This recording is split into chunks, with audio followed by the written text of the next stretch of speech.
Katie. I killed by somebody with the Clan Tech penis. What did you just say? Yeah, Resident Evil 8.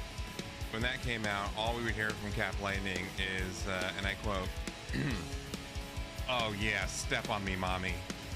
Yup.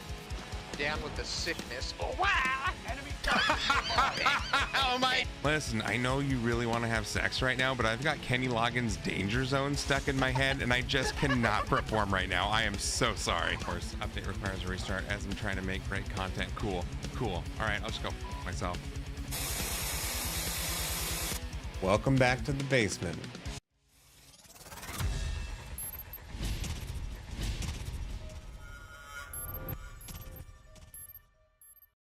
Hey, everybody. Welcome. It's a day that ends in Y, which means it is a great day to talk sports, video games, and wrestling. I would like to take a second to introduce myself. Legend has it, and I'm the internet's... Oh, no. You know, here, I thought I was all ready to go. Turns out my Stream Deck has decided to stop working. Oops. So here we go. Okay. Let's try this again. Take 2. I'd like to take a second to introduce myself. Legend has it, I'm the internet's greatest social media darling with tens and tens of followers. What? The most awarded podcast host in the history of Apple Podcasts and Spotify. What? The okayest content creator in the history of the internet. What? I am Shiloh Jocelyn, or Epics If You Nasty, and welcome to the state-of-the-art, top-of-the-line... Spare no expense. Mom's Basement Studio for a little thing that I like to call I Read the Script. So I am trying out live on the TikToks. And yes, I have spread the word of the Emperor today. In fact, Slade, this podcast / show is specifically for the Emperor. So don't get that twisted. We are doing this for the Emperor right now. So today is Portland Trailblazers Media Day. We are going to watch that, experience it together. We're going to talk about it as it goes on. And then, Roland is watching on the TikTok. So we're trying to go live on the TikToks. I have no idea how it looks, sounds, anything like that, but Roland seems to like it, which is awesome. If you're watching on Facebook or YouTube or Twitch and want to check it out there, it's at Mom's Basement Gaming. Pretty simple. You can find us pretty much everywhere if you just look for Mom's Basement Gaming. So yeah, we're going to watch Blazer Media Day. I got a package from the mailbox today, and I think it's a couple more cards, and I'm a little nervous to open it because I think I know what it is. And though I don't want to say that I didn't want it because I did not mean to order it. So it's gonna be what it's gonna be. Roland says there's a 2-second delay between Twitch and TikTok. Interesting. Wow, 194 likes on TikTok. We've got, dang. You know what's funny is it seems like people liked the intro video a lot more than when I started, but you know, that's life. Good. All right, send the battle barge back, boys. This one's good. Thank you, Slade, for deeming me worthy. I won't go that far. For deeming me acceptable for life. Okay, so we've got 2 functioning Stream Decks. We have Media Day up and ready. We've got I Read the Script ready to go. Read the script, duder. I wish there were more people that knew where that sound effect came from, because I'd like to talk to you about it. If you can tell me where that sound effect's from, please let's have that conversation, shall we? All right, let's get oh, we got Vincent in here now. Any Blazer fans watching? Because if not, this is gonna be really boring for you. Granted, even I think most Blazer fans, I think are going to be a little like, oh man, what is he doing? Media Day? Really? But yeah, I'm a sicko. I'm a sicko. So we're going to do this. We're ready. Are you ready? I hope you're ready. Roland, you got to let me know what the audio sounds like on TikTok, because I'm on the TikTok studio and not OBS. So I'm running OBS and TikTok studio. And I have no idea how it sounds on TikTok. And like the little meters are hardly moving. So I don't know, like, if anybody can really hear me. Hey, it's Asher over on Facebook. Oh, and there he is on the TikToks. All right. Hey, Cap Lightning, you have to tell me what you think about the Seattle Mariners season ending. Do you feel rejoiced because you can move on with your life? Are you sad? Because I am feeling all sorts of complicated feelings about yesterday, but I'm super stoked that Big Dumper got himself a nice little home run to get to 100 ribbies. I'm glad he got there. There wasn't a whole lot of other good stuff happening. They won, which is awesome. Cap Lightning is beyond incensed. Yeah, I think that's a valid feeling, because man, that's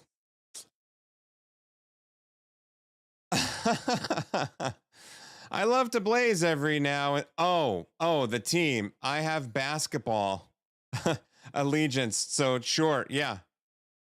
Hey, Slade, you can be an honorary Portland Trailblazers fan this season, so you can be a part of the podcast and whatnot. No basketball? Oh, you have no yeah, okay, so yeah, welcome. You are a Portland Trailblazers fan. Hey, first thing you got to learn, two things. One, this needs to be your ringtone. So that's your new ringtone. And we need to get you a t-shirt or something that says Rip City. I'm a Seattle Supersonics fan. Nah, dude. Sorry. Not in here. Not for now. Listen. I'm normally not rivalry guy. Okay? Here, we'll go back just for now. I am not rivalry guy.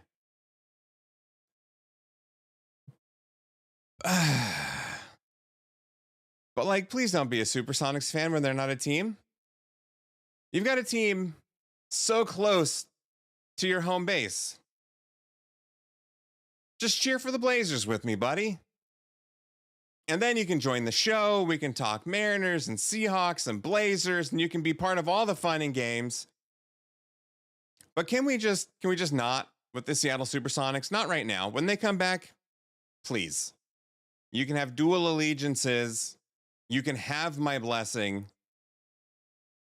But for now, please cheer for the team that I'm going to guess. I can't see who is doing this to the stream, but gosh, I'm going to guess that it's Asher, Cap Lightning, and I'm just going to say, boy, that finger's going to be so strong, Elle's not going to know what hit her. All right. Let's segue out of that one. All right, we'll go back here. Ready? All right, we got volume. Thanks, Chris. Now, Dwayne will start with an opening statement, and then we'll field some questions. Thanks, Walt. So, I think needless to say, this offseason has been a pretty busy one, but an exciting one. Made some key partnerships, had some important deals get done, and laid the foundation for a future that we think reflects our commitment to the community. So I believe this is Dwayne Hankins, who's the president of these efforts. Portland Trailblazers, like business operations. I'd also like to thank our staff, everyone in this room and outside this room, for their dedication and their hard work. So he's going to be talking about for us from forming Mrs. Roland Albina Guns. Rose Alliance with our partners at the Albina Vision Trust, welcoming this new WNBA franchise that's going to start in 2026. I'm so stoked for the WNBA to be back in Portland. Long-term extension, a new broadcast deal, and then finally this partnership with Brightside Windows. The summer has really set the stage, I think, for a new chapter for our organization. Speaking of the broadcast deal, I think we're especially proud of what this means and what it means for our fans. Our partnership with K2 and Sinclair through this new Rip City television network, will bring more games to our fans across the Pacific Northwest than ever. Roland, do you ever watch Blazer basketball? What sports are you into? Partnership, and we continue to look to secure some partnerships within Bend and Spokane and other areas as well. So more to come on that. Not ready to announce anything at this time. And then for those folks on the go who want to watch direct to consumer, we also launched Blazer Vision. So that's baseball. Nice. How do you feel about the Mariners season ending last night? That makes it easier than ever for fans to be able to follow the team. As it relates to the Albina Rose Alliance that we formed with AVT, so this partnership is really going to lead community-led restorative efforts in Lower Albina neighborhood. And I think together what we hope to do is revitalize this area, return its roots to as an economic, residential, and cultural heart of Portland. And the partnership is obviously more than just about economic development. It's about healing, reconnecting the community, and we're excited to share more work on this. What's going on as we build that partnership with them? Obviously, what are they doing? Work on the bridge agreement with the city. Got that announced in August, which was great news for us. And really, it's just the first step towards securing a long-term partnership with the city. We'll have to bring other key stakeholders to the table, including folks in the state. Wait, so Roland, you didn't go to a single game this season? Why not? There's actually real momentum behind this project, and we'll await sort of the outcome. That room looks so cool. Here, I want to go to there. To see which mayor we'll be dealing with when we start those conversations. And we're committed, I think, to making Moda Center a welcome place and space for years to come. On the concert side, we've been incredibly busy. We're in the midst of one of the busiest stretches of our history with over 50 events in 90 days. It's resulted in significant traffic throughout the city and especially in this area. And as we look, I think, toward this season, there's a lot for us to be excited about, obviously with the deals that we've done this summer, but we've also got this young, dynamic roster that's ready to grow. Joe and Chauncey will talk a lot more about that as they go here. But our fans are going to have a front row seat to watch this team blossom, and I think are Mariners games expensive and exciting than we've had in a while. Dude, so Slade, yeah. Can you come just spew some nonsense with me? These new initiatives, bring your headband. And renewed focus I have on the one. Community. It's aligned with our vision of building toward a championship-ready infrastructure. We're committed to supporting the revitalization of Portland, lifting up our community, and providing fans with an incredible experience, both on and off the court. So with that, happy to take any questions, although many of you have heard a lot from me over the last couple of weeks. So.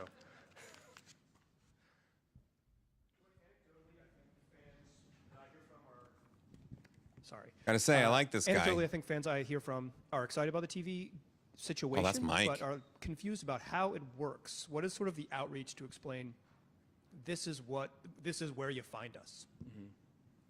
Yeah, I mean, I think there's some education that's going to have to happen, and this deal will get better as we go. So I've talked about this on a couple the guy of that just asked a question, Mike, Rich, he's got a great podcast, Locked On Blazers. First preseason game, and that will be on K2's 2.2 channel. So that station will have all of the games. That station's accessible a variety of ways, and most easily on over the air through antenna. And then there's Blazer Vision as well. Once January 1st hits, we'll have what is now currently the Univision station, and that will become the primary station for the Rip City television network. And so that station will be much more distributed and easier to find on other, let's call it cable and vMVPDs like the YouTubes and the Hulus of the world.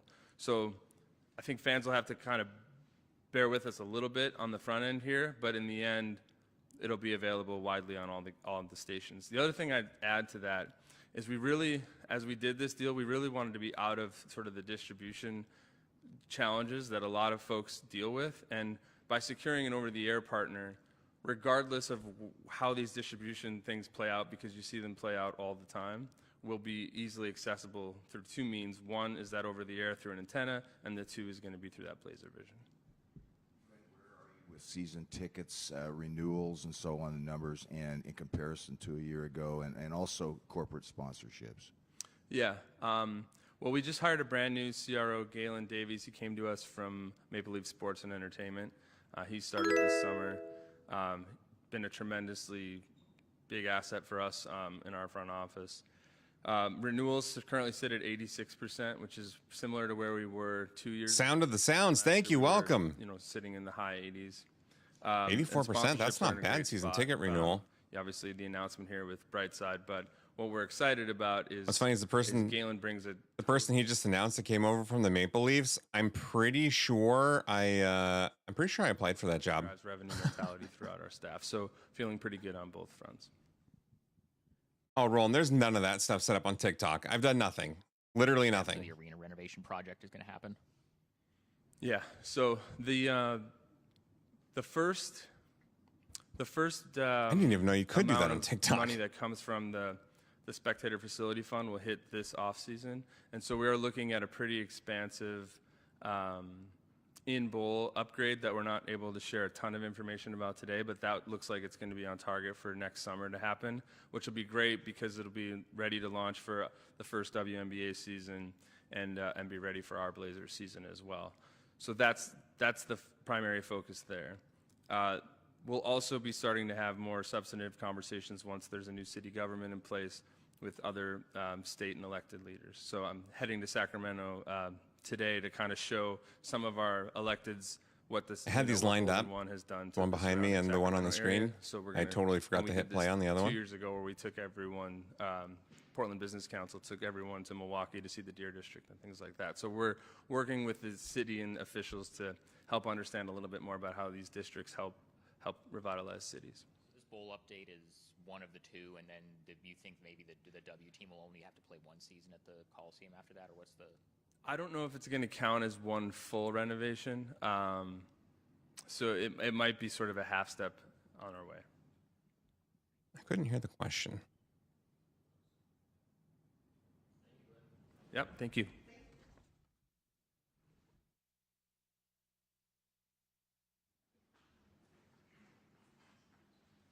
All right. Well, Dwayne Hankins had some interesting thoughts on. That's pretty cool. Oh, we're getting a second microphone. Okay. 84% season ticket renewal. I think that's something that really hit me. And then he was talking about how they're working on Bend and Deschutes County for the over-the-air partnerships. Hopefully they get that done before the season starts. That'd be great. If not, I'm still going to stand on my soapbox and say they should give the streaming ability to those folks for free. Anybody that can't get it, I think he was talking about Spokane as well.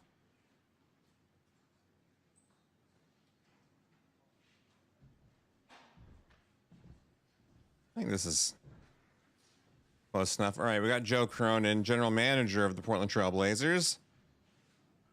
I made so many memes of this man last year. General Manager Joe Cronin. He'll start with a statement and then we'll take questions. Good morning. Welcome, everybody. Thanks for coming. Want to start off, offer condolences to the family and friends of Dikembe Mutombo. Rest in peace. Growing up in Denver, I was. Oh man, I had no idea. The start of his career, and I went to quite a few games, and it was such a joy to watch him play. But I think we all know the impact he's not just that he had on the game of basketball. I had no idea Dikembe Mutombo had died. He'll be missed. On to the Trailblazers. Man, that's sad. Very pleased with how the offseason went. No. Pretty quick and smooth compared to the summer before. We basically got all of our stud muffin. We have such a hot whatever role he is. Yeah, this is the GM. Early afternoon, and then drafting the general manager of the Donovan Portland, and he's Queen like later that 6'8" evening. So, tank. Two players Slade. that we think are going to make a big impact on this team, not just in the short term, but in the very long term. Also, really pleased with the work that our guys got done this off season. We try to get them together as much as possible, try to get a lot of 5-on-5 action going, just trying to do as much. As an honorary fan, I approve. Good. Welcome to the fandom. Welcome to Rip City, Slade. Had a really productive 4 or 5 All right. months here. Do we do a drinking game every time he doesn't mention Anthony Simons? Some of the guys, injury status and those kind of things. But overall, I thought it was a really productive offseason development-wise for our guys. We have a roster that we really like. We're happy where we are right now, but we love where we are headed. But to do that, we've got to take steps. We have a lot of talent on this roster, but I a lot of love it's where we're untapped headed. potential. Tank. There are Tank. numerous young guys who have multiple steps they still need to take. We have a lot of veterans, if not all of them, who have at least one, maybe two more good steps in them. And our challenge this season and in the short term overall is to keep developing and get these guys as good as possible. We've been working hard, throughout our time here to establish a mentality of connectivity, competitiveness, grit, high character, and we're going to continue to build on that. We know this season it's going to have its ups and downs. We like who we are, but we also know we're not ready to win. Ups and downs. Got it. And we want to continue to build that foundation of prepping us for the long term so that we can have sustainable success. When does Brooke come to the podium? Joe, last year you guys set out to develop, but injuries kind of derailed a lot of your plans. But what would the season look like this year? What does it need to look like for you to consider it a success, especially when the expectations are so low for you guys? Yeah. I think one thing we're really hoping to find this year throughout this season and definitely by the end of it is more clarity. And to your point, Aaron, last year, I don't know how much clarity we walked away with. One day, Joe Cronin's going to know my name too. He's going to go, Shiloh? That's a really great question. That's the best question I've ever heard.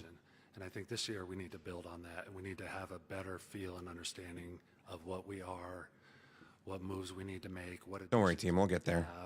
What's going really well. Like, we need just more focus on what our long-term outlook is going to look like. You've been pretty candid about this being the early stages of a rebuild when you've talked to us recently. Where are you guys? Like, what you chose continuity over maybe some bigger changes this summer. Where are you, would you say, in that rebuild process? I would say we're still in the earlier stages, just because there's still so much left to prove with this group, and a lot of that's based on what your young guys are capable of and when they're going to be ready. We've heavily invested draft pick wise, the last 3 drafts was Shaden, Scoot, and now Donovan. Until those guys take steps and start playing winning basketball, we're not going to win at the level we need to. So part of it's up to them. When will you guys be ready? When will you take these next steps? And when can you really impact the game instead of just showing flashes or having a good 5-game run? On that same note, why did you value continuity this summer? 13 guys back and Justin Minaya. Why was that the aim? Yeah. Basically, he's asking, why did you bring the same team back? You did not get better. And it's something we believe in and value. It's that, as a group, in order to be your best, you need to be connected and you need to be on the same page and you need to gel. And part of our goal, this offseason and something we were happy about was there wasn't too much turnover. We have 2 key additions, and of course you got to get used to those new guys. But we like that we have at least a year with this current group. I think we saw it last year when we made all those trades that early in the season we were really disjointed. I like the fact that we won't be as disjointed this year. But at the same time, that's a really good point. We're not at a place in our roster where we can be content or comfortable with what we have. I mean, we challenge ourselves to be active. We challenge ourselves to continually look for ways to improve.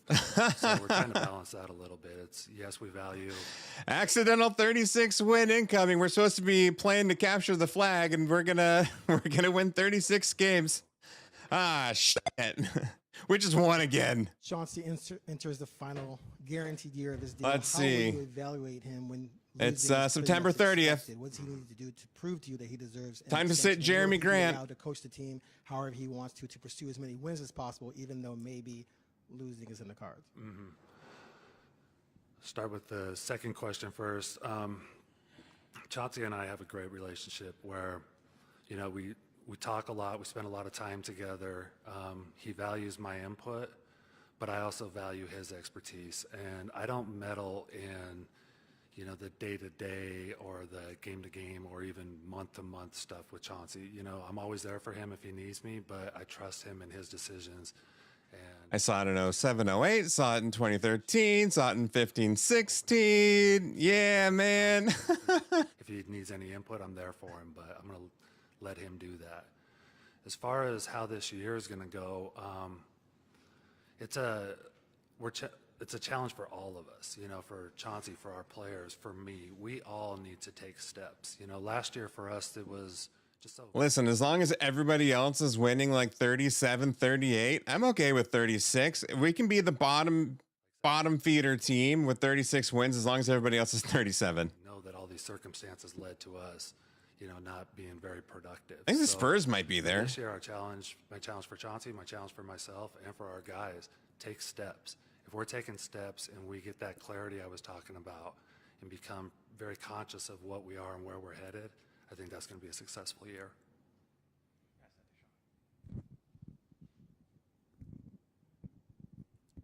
Joe, you guys didn't really do too much as far as changes after the stuff you did on draft night. How close did you get to any bigger changes later on in the summer with any kind of the other guys on the roster? I read that they were in on the Knicks We trade always that try just to be happened. Active, or definitely more active than most. So, we're constantly talking to teams and kicking ideas around and looking for ways to get better. I mean, you hear it from me, I think, a lot. We're not good enough yet. We need to get better.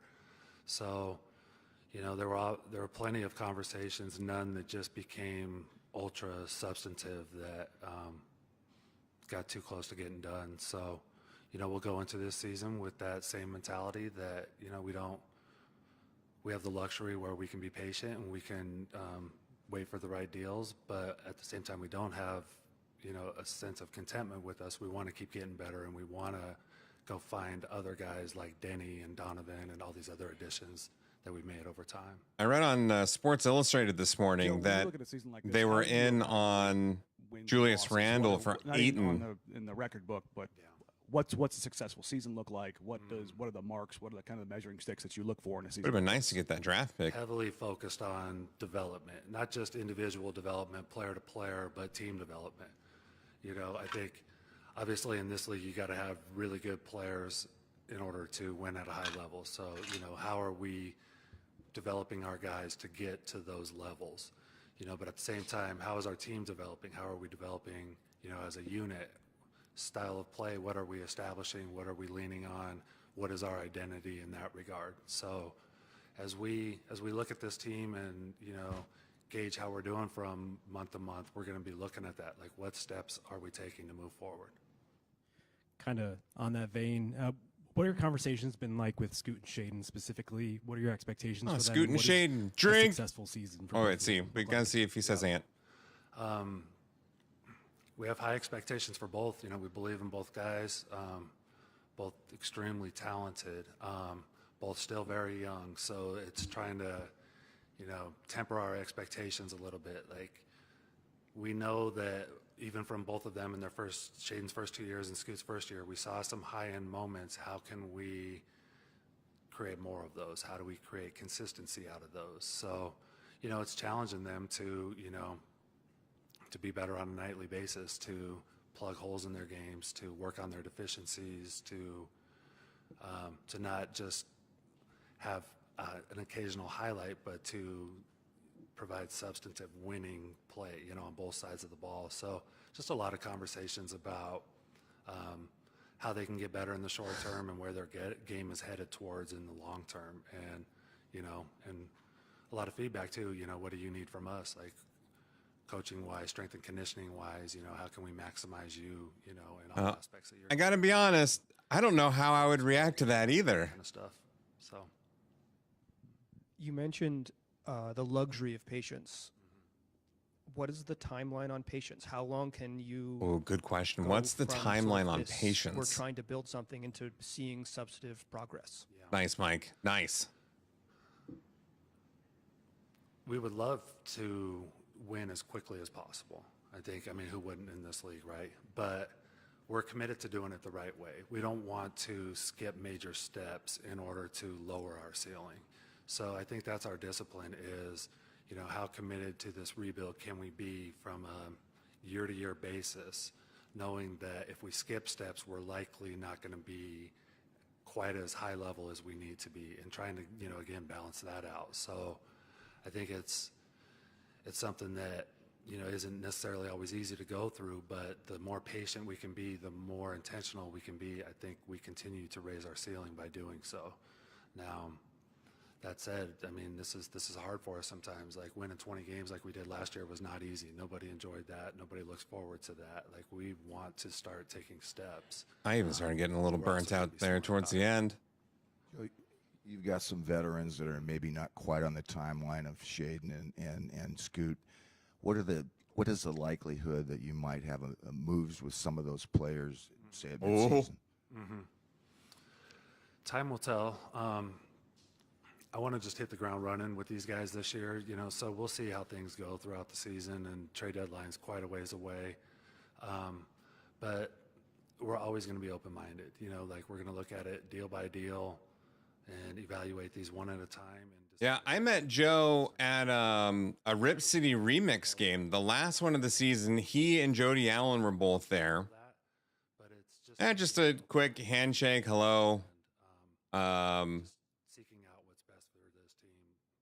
didn't get any weird looks, but I also didn't say I was worried, but I trust you. I don't know how I would react to that either. Joe, is everybody good health-wise going into camp? Is everybody a full go? And specifically, how's Rob doing? Time Lord. Yeah, everybody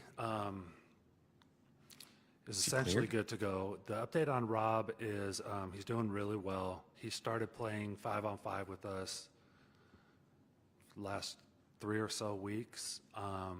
Not fully cleared yet as far as like without any restrictions or limitations, but definitely has been really active on the court and will be, his participation level in practices will continue to ramp up. We'll start tomorrow and maybe we'll hold him out of a few things here and there, but he's making really good progress. So did he say not full participation? Good health-wise. Few guys that are beat up a little bit, but nothing bad. And as far as I know, everybody's a go for tomorrow for practice. Thank you, Joe. Appreciate it. Thanks, everyone. Hey, Dirty Man. So that's interesting. I don't know if he said Time Lord's a full go. I thought maybe he said that he wasn't. But man, Blazer season is upon us. I'm so excited. I get so geeked out over this stuff. Oh, no time. Chauncey's here. This is going so much quicker than last year. I really appreciate that. Last year was so damn wonky. First. It was like one person, 20 minutes later, somebody else, 20 minutes later, somebody else. Desire to win with a roster that is maybe. This is the Portland Trailblazers Media Day. Yeah, I mean, I'm always going to have, I think y'all know me by now. I'm a very competitive person. I'm always going to have a strong desire to win, no matter. I'm not getting any sound. Our roster is good enough or not. That's just who I am as a person, and that's also who I try to teach our guys to be, So I'm never going to compromise that. I'm always going to be fighting and scrapping, for the win. I think the one thing that I have learned is even when our roster isn't good enough to win, you got to find what a win is, Sometimes that's just the development or finally getting a guy to see the game or see this play or see this action or just get better at it. And seeing our guys connect and seeing our guys guard and seeing our guys talk, like those become wins, in these situations. So, yeah, I'm always going to be the same. I think we all know that. I can't hear what's going on in the computer. Jody, so I'm listening to him through the Twitch stream. Everybody has a desire to win, so I'm no different than any of us. Coach, do you feel like you've been placed in a pretty difficult position with one guaranteed year left on your deal and not much hope to really win this season? Well, I mean, I just think in our game, regardless. Gunship, welcome. In the NBA, I don't think it matters what year you're in anymore. can be in the first year of your deal. You can be in the last year of your deal. It's all the same. You got to go do a good job. And if not, we see it all the time. Coaches get fired, don't even get to finish their first year. So I don't think about that. I don't worry about that. What I'm really most proud of is I just feel I'm light years ahead of where I was when I took this microphone 3 years ago. Just in my development, it's been a lot. It's been a lot that I've dealt with since I've been here, and every single one of those things just makes me better. So I just feel so much different and so much more prepared. As a head coach now, having gone through so much, so I'm not concerned with me being in the last year of my deal or what could happen or this. I don't concern myself with those things at all. I just want to go do a good job, and I know that I'm going to do a good job. Sorry, I'm just messing with the Twitch stream a little bit. I'm happy where my or staff is at. TikTok, sorry. I'm happy that our team is healthy, and I know what we're up against, being so young and so inexperienced. The hardest schedule in the league. I know what we're up against, so I'm not unrealistic. Joe's not unrealistic. Jody's not unrealistic. They're not asking me to go out here and find lightning in the bottle, in the position that we're in. I just got to keep getting better. Last year, one of the primary goals, and the same thing this year, is to develop that backcourt, but the big three missed 100 games combined. What do you hope to see from that trio, Anthony, Scoot, and Shaden this year? Yeah, I'm just consistency, really. I want all three guys to just be consistent in terms of just playing. You got to have them on the court. I thought we missed a lot of opportunity last year for Shaden, obviously being hurt. I wanted to see if he was going to emerge and take that jump. Obviously, he wasn't able to be on the floor, so I'm hoping to get that.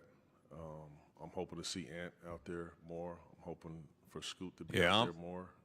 You don't know what you got if you don't have your players on the court. Let's be honest.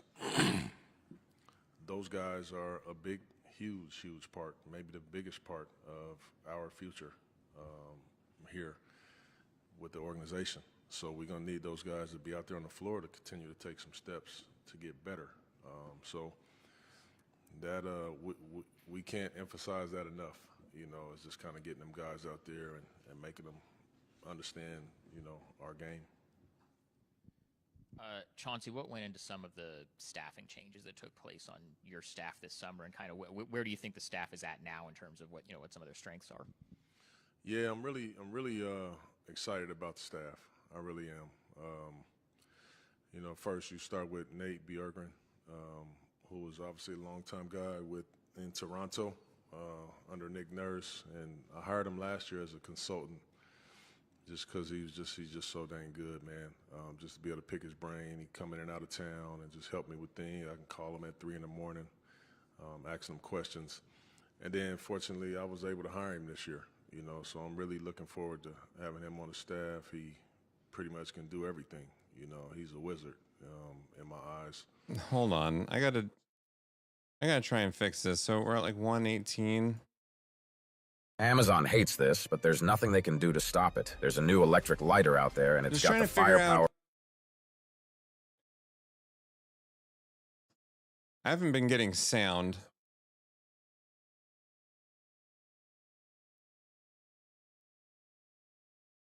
Okay, I think I got it.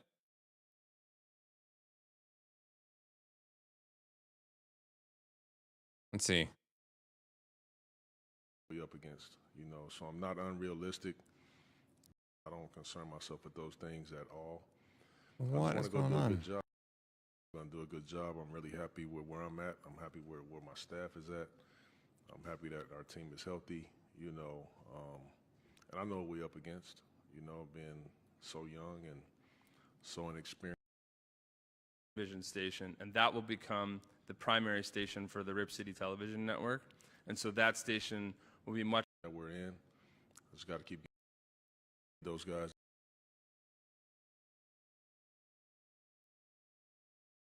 Huh. I might just have to deal because I don't know what's happening here. Let me see if I can fire up another browser. just to test the sound, because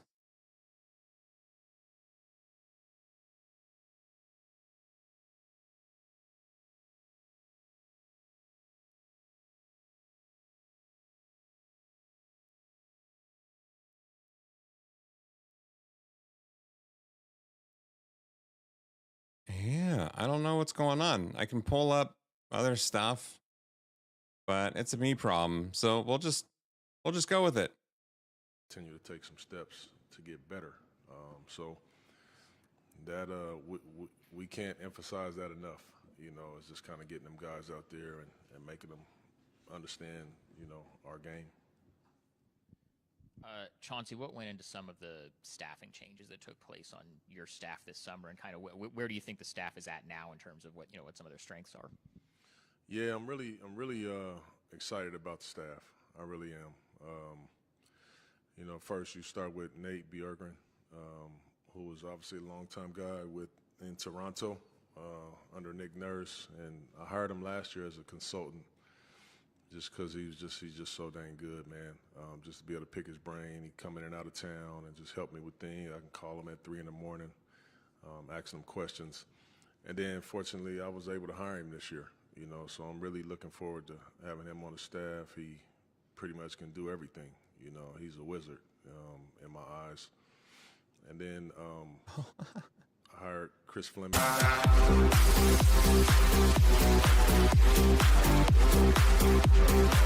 More importantly, he's in charge of the development of Kobe White. Sniper Damien! We see these My guys God, that was loud. That we have in Scoot and Shaden and Anthony, to me, is still a young My, guy in the league. And to have a guy like Chris kind of see some of those guys through. My ears might have exploded. It's going to be important for us. And not only that, I mean. Thanks, dude. There were a lot that of was things very we loud. did last year, honestly, and offense was one of them. So to have his mind offensively, to be able to help me, help our team, it's going to be a big deal.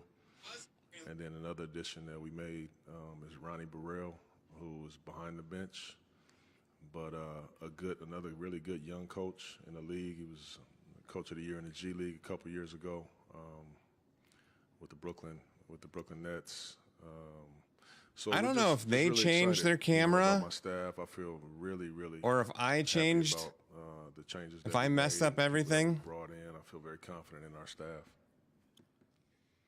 You mentioned those 3 guards. It's going to be difficult to have all 3 stay around long term. Just what is it going to take for a duo to rise out of those 3, and how do you manage that when knowing that it's going to be difficult for those 3 to So you're hearing an echo because for whatever reason I can't get sound from this thing on my computer. I can from every other source, but this video, for some reason, I can broadcast it through Twitch so you guys can hear, but I can't hear it. So I've got it going on a tablet next to me, and I think the microphone is picking that bad boy up. Think about 2-3 years from now. I don't think about any of those things. I think about how can I make them all better. So here, idea. Hold on.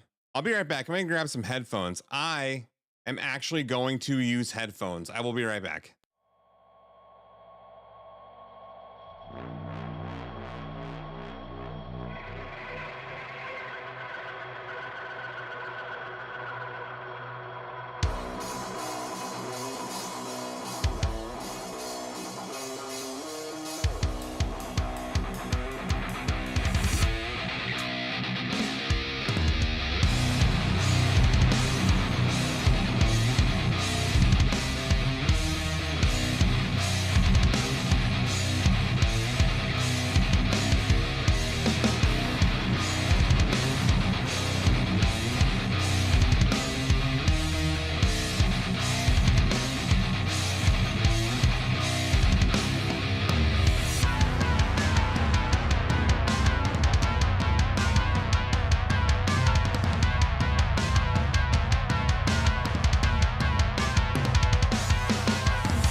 let's see how this goes. So at least I'm still not going to be live with this. I'm still going to be listening to it from the Twitch broadcast, but at least I'll be able to hear it. Think about how can And you won't hear an echo, right? help Scoop from having a tough year, last year. How can I help him? Ant, he's older than those guys, but still, to me, in my eyes, Ant, there's still so many levels that he can get to. He's still young, and Shaden as well. How can I help these guys? So I just want to coach them. I want to coach them hard. I want to challenge them, and I will. And I think they know that. We all know that. I'm always going to challenge. Hey, finally guys. somebody said Ant. And then, like you said, just see who emerges. Just see who emerges. They all gonna have the opportunity. They're all gonna have the same opportunity, and then you just see what happens. And those are not things that I can control.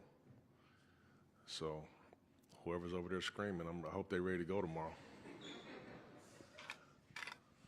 I don't know how much you've seen him like in workouts or whatever over the last month, but how do you see Denny fitting in? Obviously we only played against Denny Ooh, twice I a don't think year I'll be able to stream the Seahawks game. But he's been here, all month, and I've been so impressed with him.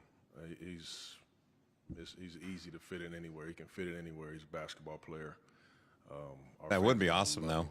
He plays with so much fire and desire. But just skill-wise, he can really pass the ball. I think high even IQ, streaming this is probably borderline. guard multiple positions.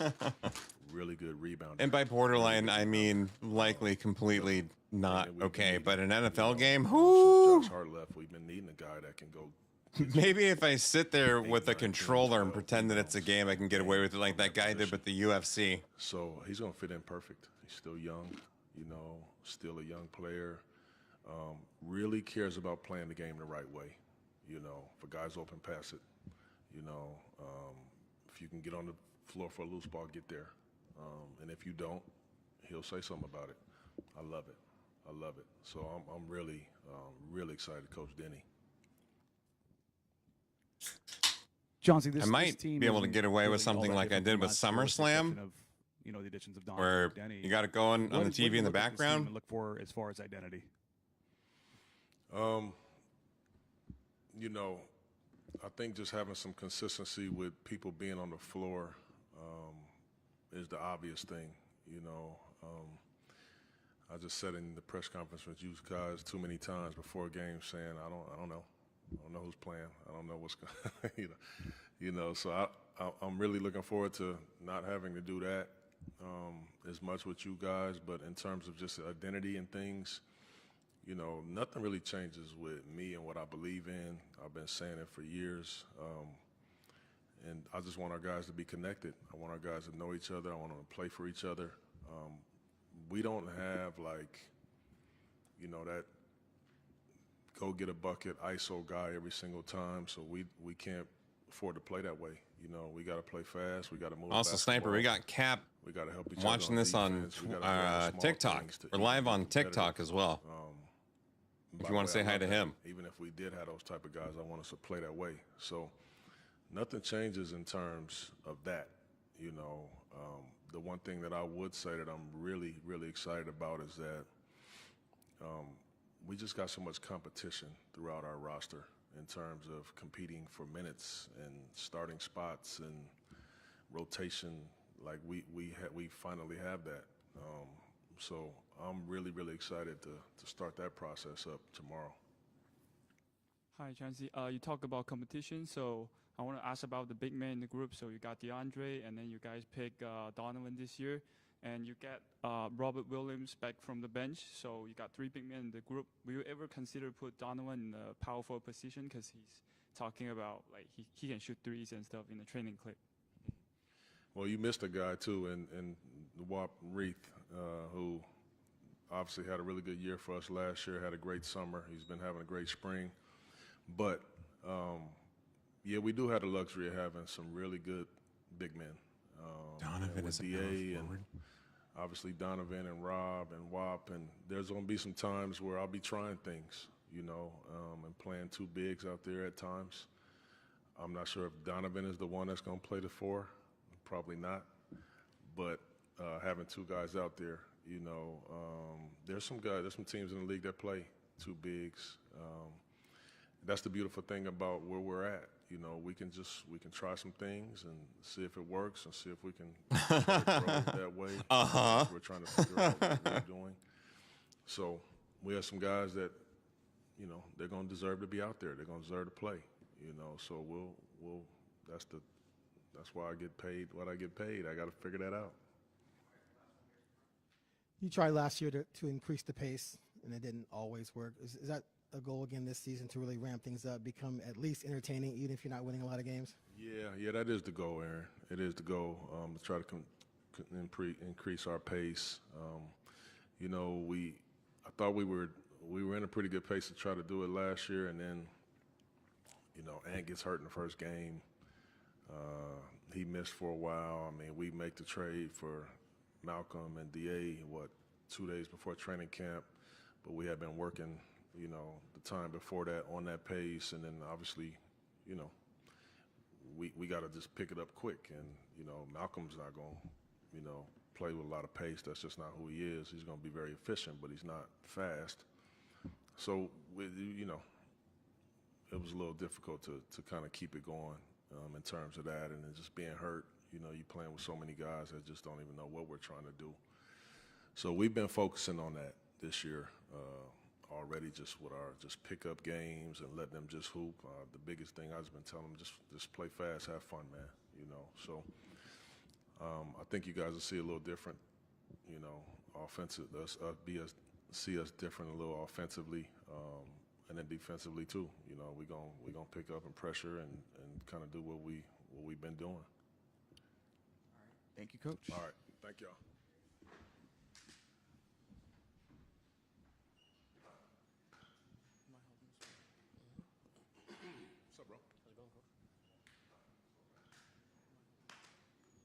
All right, Chauncey Billups, everybody. Yay, Chauncey. All right, Chauncey Billups, everybody. Yay. I'm trying to figure out. Chauncey Billups, everybody. I'm not going to be able to figure out the sound thing. I'm not going to be able to figure out the sound thing. I'm not going to be able to figure out the sound. But I'm not going to be able to figure out the sound. But whoa, what is going on? I'm not going to be able to figure out the sound. But whoa, oh, because that's playing. Oh, we got an ad break coming in 3 minutes. If you don't want to watch ads, feel free to subscribe.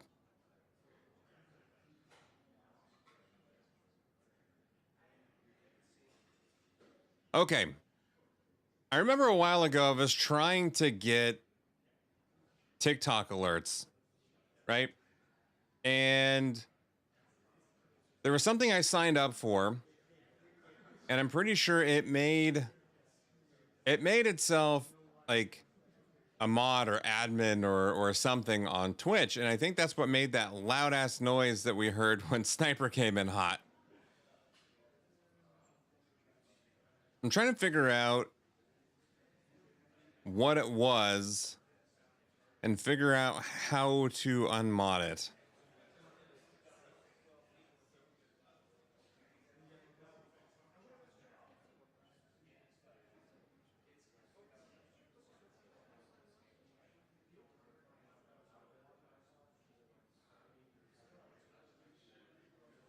Not block users. I'm in the settings.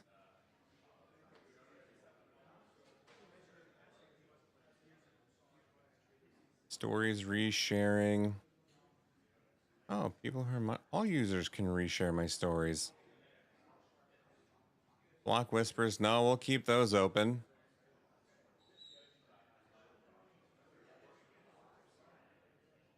Why would anybody hide a founder badge?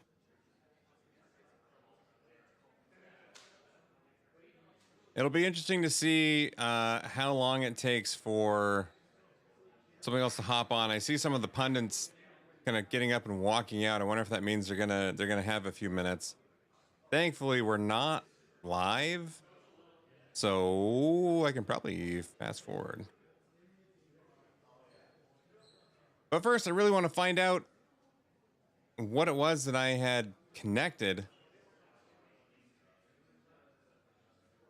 'Cause I'd really like to disconnect it.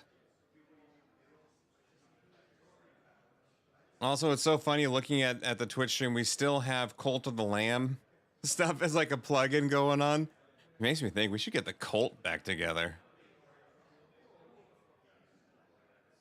You channel and videos. Is there a way to see like who's a mod for your channel here? See, viewer rewards, no. Stream together, probably not. Affiliate, no. Streamer survey, no. Moderation, okay. Auto mod. Rule set, no. Suspicious users, no. Chat verification, no. Follower verification, no. Chat rules, man, we haven't changed those in a long time.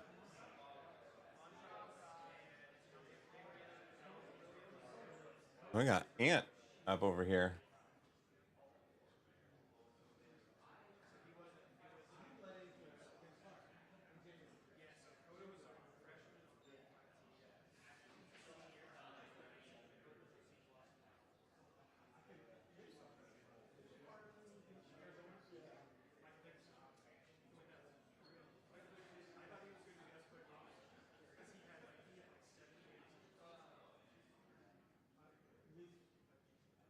I think this is about where we're at.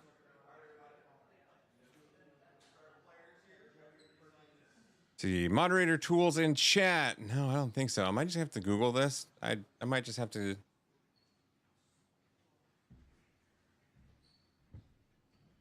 All right. Well, we got Ant. We'll figure it out.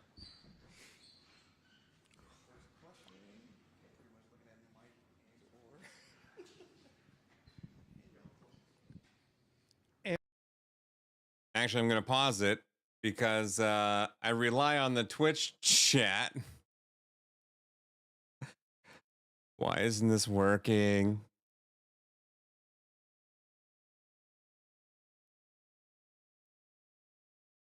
I have to wait until the ads are done so I can hear it on Twitch. Oh. What a mess. What a mess. That's all right. Let's see. Is it working now, And maybe? when you look ahead to this year, what excites you? Nope. All right. What's your favorite? What's your favorite bug? Beetle. What's your favorite drink? Juice. You know, I want to see the new Beetlejuice movie. Sorry, I'm just like doing commentary on what commercials are going on Twitch. I want to see. I'd like to see the new Beetlejuice, but I have to watch the old one first. It has been so long since I've seen it. I can't say I remember like exactly what happens. And my mother-in-law saw it and she said, "Oh, I really wish I would have watched the original Beetlejuice before going to see it because I think I missed a lot of the stuff." And I thought, thank you. Thank you. All right. While we wait for this, does it say how much longer? It's got to be, 3 seconds. Okay. We'll go back. It's you. Obviously the opportunity to compete. We got a lot of, a couple new players on the team, DC and Denny, and so I'm excited to go out there and, build chemistry with them as well as, all the young guys still building chemistry as well too. So I'm just excited to, continue to prove myself and prove that we could be a good team as well. Do you feel old? Nah. Sometimes I do, but when you're a young team make you feel old, but essentially compared to the league, I'm not old, so yeah, at all. So yeah, on this team I can feel old sometimes for sure. Do you feel old? And the franchise's goal is to develop and build. That means securing high draft picks. You stated at the end of last season you want to win. You're getting a little tired of this. How do you feel about still being here? Do you want to sort of see this rebuild through and be here when it turns the corner, or do you want to be somewhere else at some point? No, I mean, for sure. I think everybody's goal is to win. Obviously, however long that takes, that's the question. But we want to win as soon as possible. As competitors, as players, we all want to win. So you know, for me, it's still the same thing. What can I do to get better for us to win? And so that's a question that I have to ask myself and be realistic as possible and do everything it takes to become that. For sure. I mean, you know, I'm here. They promised me, obviously, signed me to a good contract, and you know, they believe in me a lot. So I'm here, you know, as a Blazer. So for me, it's just that simple. You know what I mean? I'm just locked into what we need to do to get better.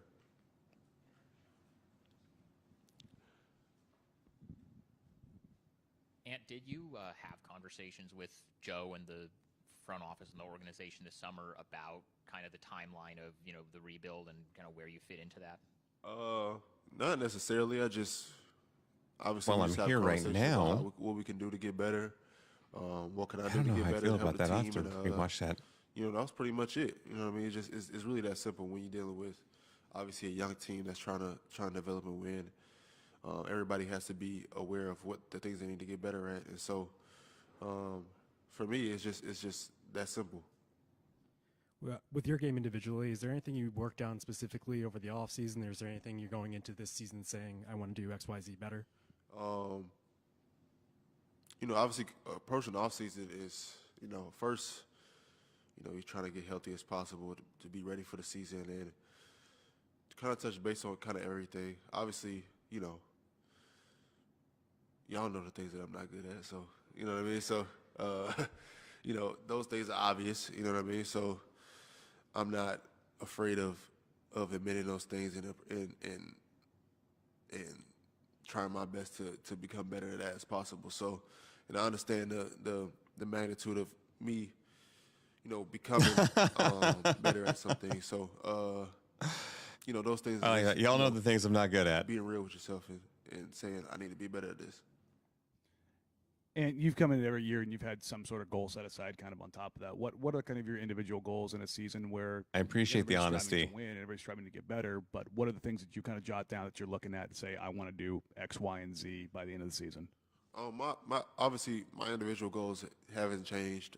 Obviously, some of the goals I haven't reached those days, like being an all-star and stuff like that. So those are still a goal.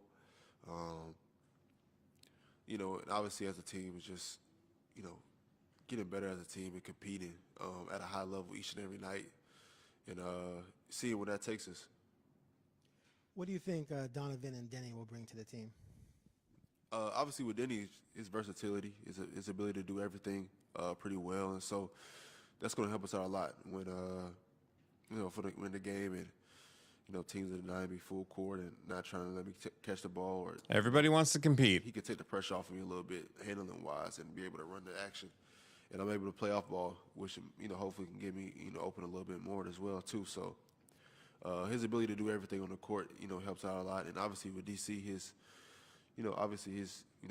defensive upside and his ability to block shots and alter shots is pretty special. He's a big kid, so, you know, his ability to impact the game in that way is going to help us out a lot. Chauncey talked again about playing fast, being aggressive. That was the goal last year, but obviously injuries derailed a lot of that. You, Shade, and Scoot, I think, missed 105 games combined. How much are you looking forward to being able to get out there, hopefully stay healthy, and just run and gun and do what you do best? Yeah, it's going to be fun. Obviously, we have a young team that's very athletic and, you know, can do a lot of different things. So I think us playing fast, you know, plays to our advantage when we're playing team. I'm gonna try something because I'm not loving having to listen to this through the Twitch stream because, you know, I don't have an issue doing it, but my responses to what they're saying are going to be wonky. It's going to be like a minute after they said it.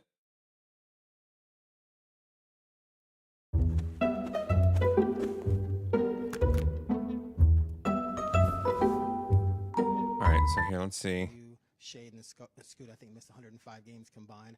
How much are you looking forward to being able to get out there, hopefully stay healthy, and just run and gun and do what you do best? That's so interesting. Obviously, we have a young team that's very athletic. Sound of the Sound says, I would be a great voice actor. So I think I'd like to do that. Plays to our advantage. I came really close to being in a video game once. There was a game that was being remade. It was a pretty popular one. And then it kind of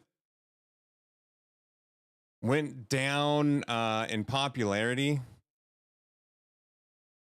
But it was still pretty popular in China, and they were trying to bring it back to America, and they needed to do new voiceovers for the characters for the American version.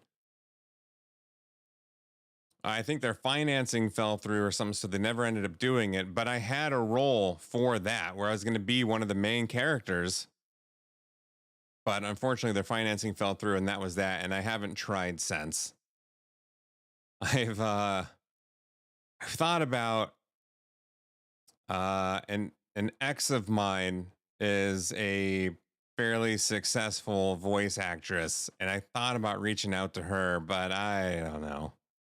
I don't know about that one. Okay, let's see. So we got mute this real quick so nobody. Yeah, what the hell? JB in the house. So excited to listen to Portland Trailblazer talk. Woo! Yeah, baby. Sports ball, Northwest sports. Woo!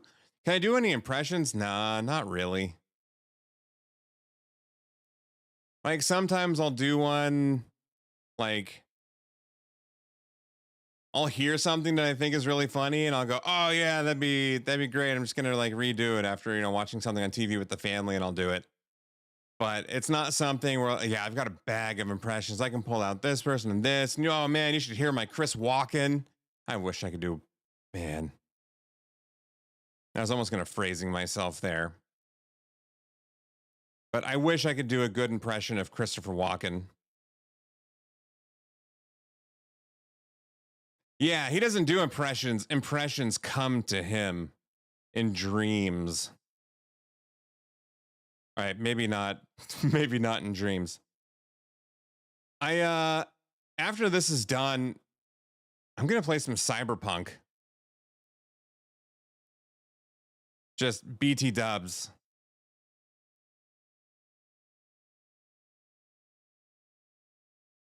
So wait, is this cranked up to 100 now? Yeah, it is. Okay. That's super loud. So I'm trying to fix some audio stuff. Zool. Also, there are no Twitch viewers, only Zool. We've been watching Portland Trailblazer Media Day on the YouTubes. Also, streaming live to TikTok for the first time. Yeah, I've been dipping my toes in the water, Zool, for the last day or so. Sorry, the earbud thing got stuck in my ear. I had forgotten how beautiful it is. I really liked it. I'm going to say that since day one, I have been a cyberpunk, I guess we'll call it apologist, because of the fact that everybody was trashing it and I really liked it. And there he is. Hey, Zool. He migrated over to TikTok. There's a lot of people trashing it, and I loved it. And I will admit, I don't know, humble brag's not the right term for it, but I've got a really beefy computer. And so I didn't have a lot of the troubles that people were complaining about, and people on the older systems could not play it. So I totally get why some people are like, oh, okay, this is kind of disappointing.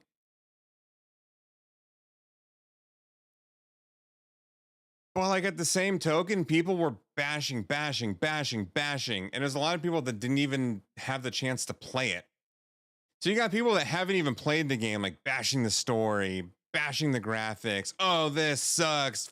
Fucking CD Projekt Red fucking sucks, man. Fuck them. I'm like, dude, the game is butt fucking awesome, and you have no idea what you're talking about. So I spent a lot of time up on soapboxes back there in 2020 when the game first came out, because I fully believed in it And like, once they got their together, it's going to be a great game. And I heard that there was a DLC that came out for it about a year ago, which I hadn't played yet. And so I downloaded it. I'm doing a few side missions before like diving into the meat and potatoes of, what's it, Liberty? Something Liberty? Not Sons of Liberty. That's Metal Gear Solid. Phantom Liberty. That's what it is. So I have Phantom Liberty. I have it downloaded. I haven't gone to the mission yet. I'm just doing a few side quests and trying to relearn the game a little bit before I hop back in, because there's so much. And I don't know how to like hack people. So like, I have all this money. I spent it on apartments and a couple cars and some like hacking stuff. And then I'm like, oh, I don't know how to do this. Like I tried scanning people. There are people in a firefight. And I thought you could hold down what's like shift or tab or something where it like puts you in the view mode. And I thought in that like view mode, you could, I don't know, hack people. I remember doing it a few times. I didn't do it a lot, like mostly for distractions and stuff. I don't know. Like I'm doing something wrong, but that's why I'm doing some like side stuff and just like driving around and trying to learn things. I'm pretty sure it's tab. Like I hold down tab, and like the screen kind of goes like a brownish orange color, and you can like hover over somebody that says, "Oh, this person has this gang affiliation, and they're, they've got a bounty or something of like 350 eddies."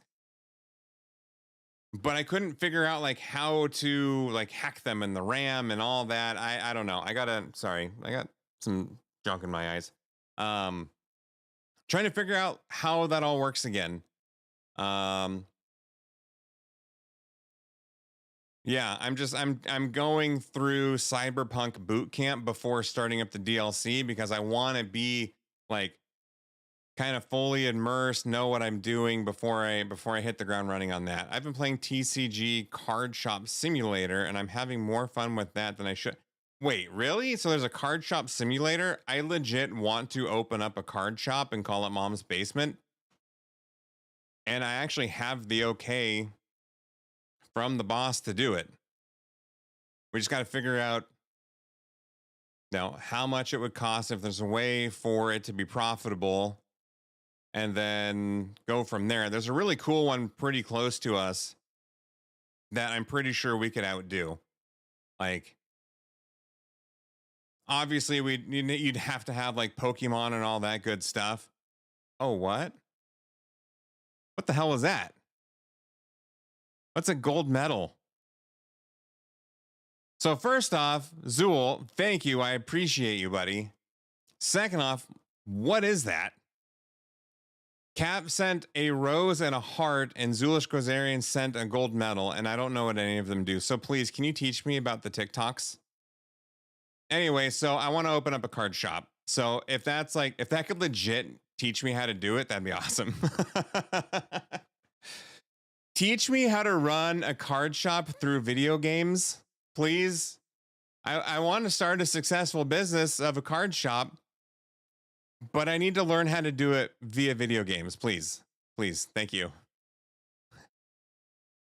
My real goal is to start a war gaming. So this place that I had mentioned has that.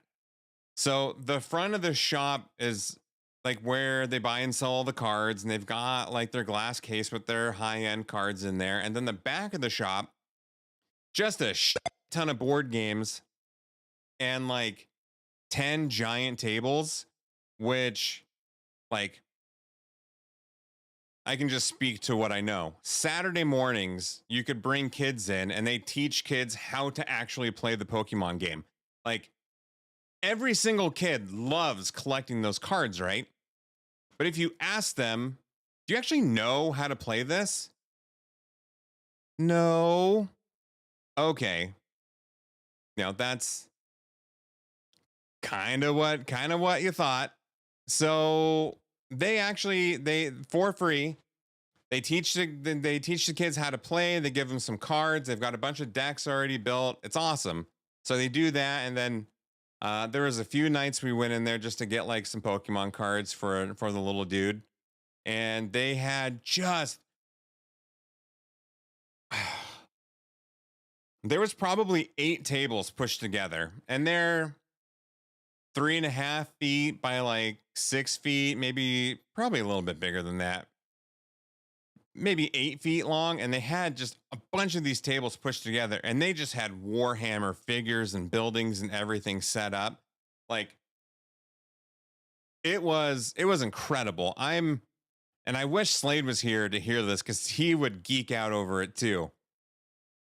But it looked like a full-on battle, and it was insane. And like I'm watching, and I have no idea what's going on, but it looked so cool, and I really appreciated the detail and all the work that they put in to get that going. Okay, let's see.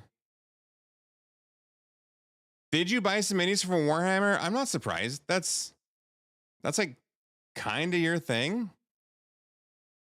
I didn't know like Warhammer specifically, but I see your Star Wars figurines, dude. Okay. So no, it's just something with this stream. May have to put Media Day on hold. Bro, I have 2 complete armies for Star Wars Legion. I am not surprised. They look so cool though. I really like those a lot.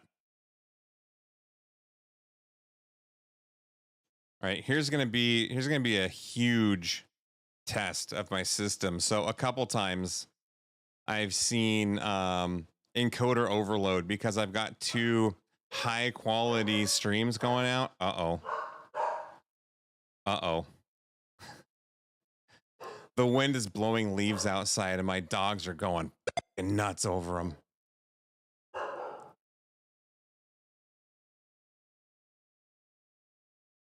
All right, so we're going to see if the system can handle Cyberpunk. Before, though, I'm going to go to YouTube. I'm going to see if I can find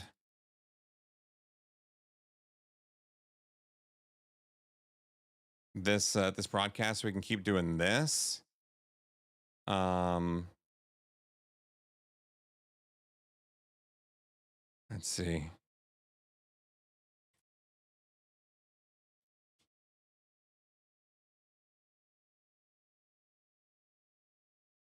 So we got Cronin. So it looks like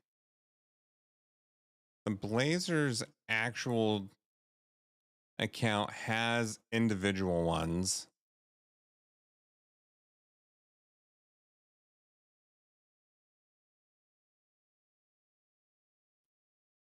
So we might just have to go player to player, which is fine.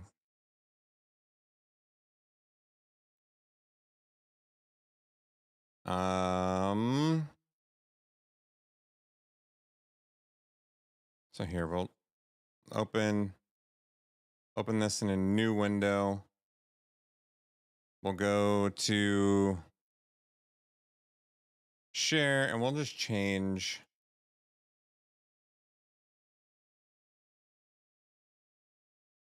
this here. Perfect.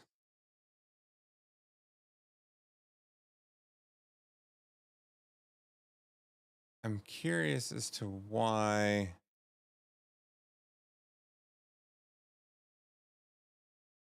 Hold on, I cropped this a bit.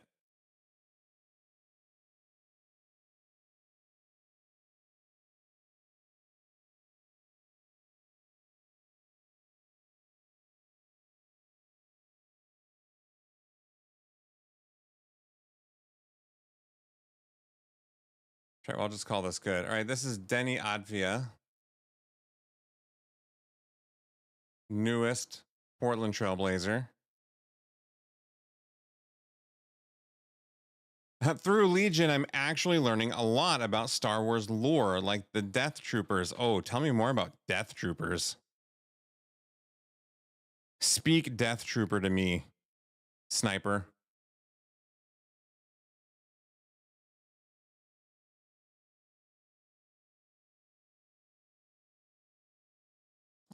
on. Can we up this quality? Really? Okay. All right.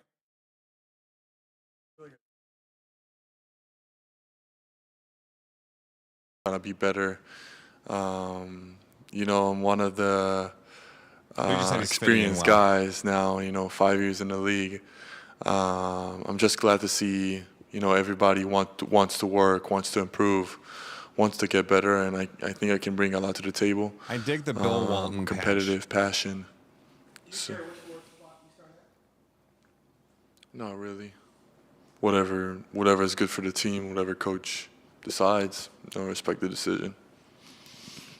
You mentioned the passion that you play with, and Chauncey said he's kind of seen it on the practice court. You kind of letting guys know if maybe they're not bringing it at the level. What is that? Where does that come from? Like why is that part of your game?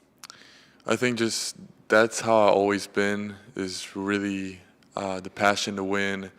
I came from overseas. I came from Europe, which winning is a big part there, and I feel like that's part of my culture. And obviously my first year I had Russ, which he was a very big competitor, and I saw how he set the tone as a rookie, and kind of made me understand that okay, like at a certain point I gotta do it too. So. I grew into it, definitely. The mature part of it came along, and I felt like the experience and just the leadership. About it. In anticipation of being on a new team, did you approach the offseason any differently? Do you look at your new teammates and say, tailor maybe perhaps what you're working on in the offseason to what they do, or are you just kind of focused on your individual stuff? I focus on what I need to focus and improve. I feel like the summers are the time for you to understand what you do good, what you do bad, what to improve, what to maintain. And I feel like I did a great job of maintaining the things that I brought last season and, building from it, which is like my shooting, being consistent, keep shooting good shots. And then from there, just build my game, do maintain the things I'm good at and improve the things I'm a little lacking in. Denny, I'm gonna say I didn't really go a lot left, and using my left hand more is definitely something I'm willing to do, and I improved a lot on. Creating off the dribble a little bit if it's the end of the clock or the defense collapsing inside. I'm sorry, so Death Troopers are zombies? It's funny, what show was it? Was it Ahsoka when they had zombie stormtroopers?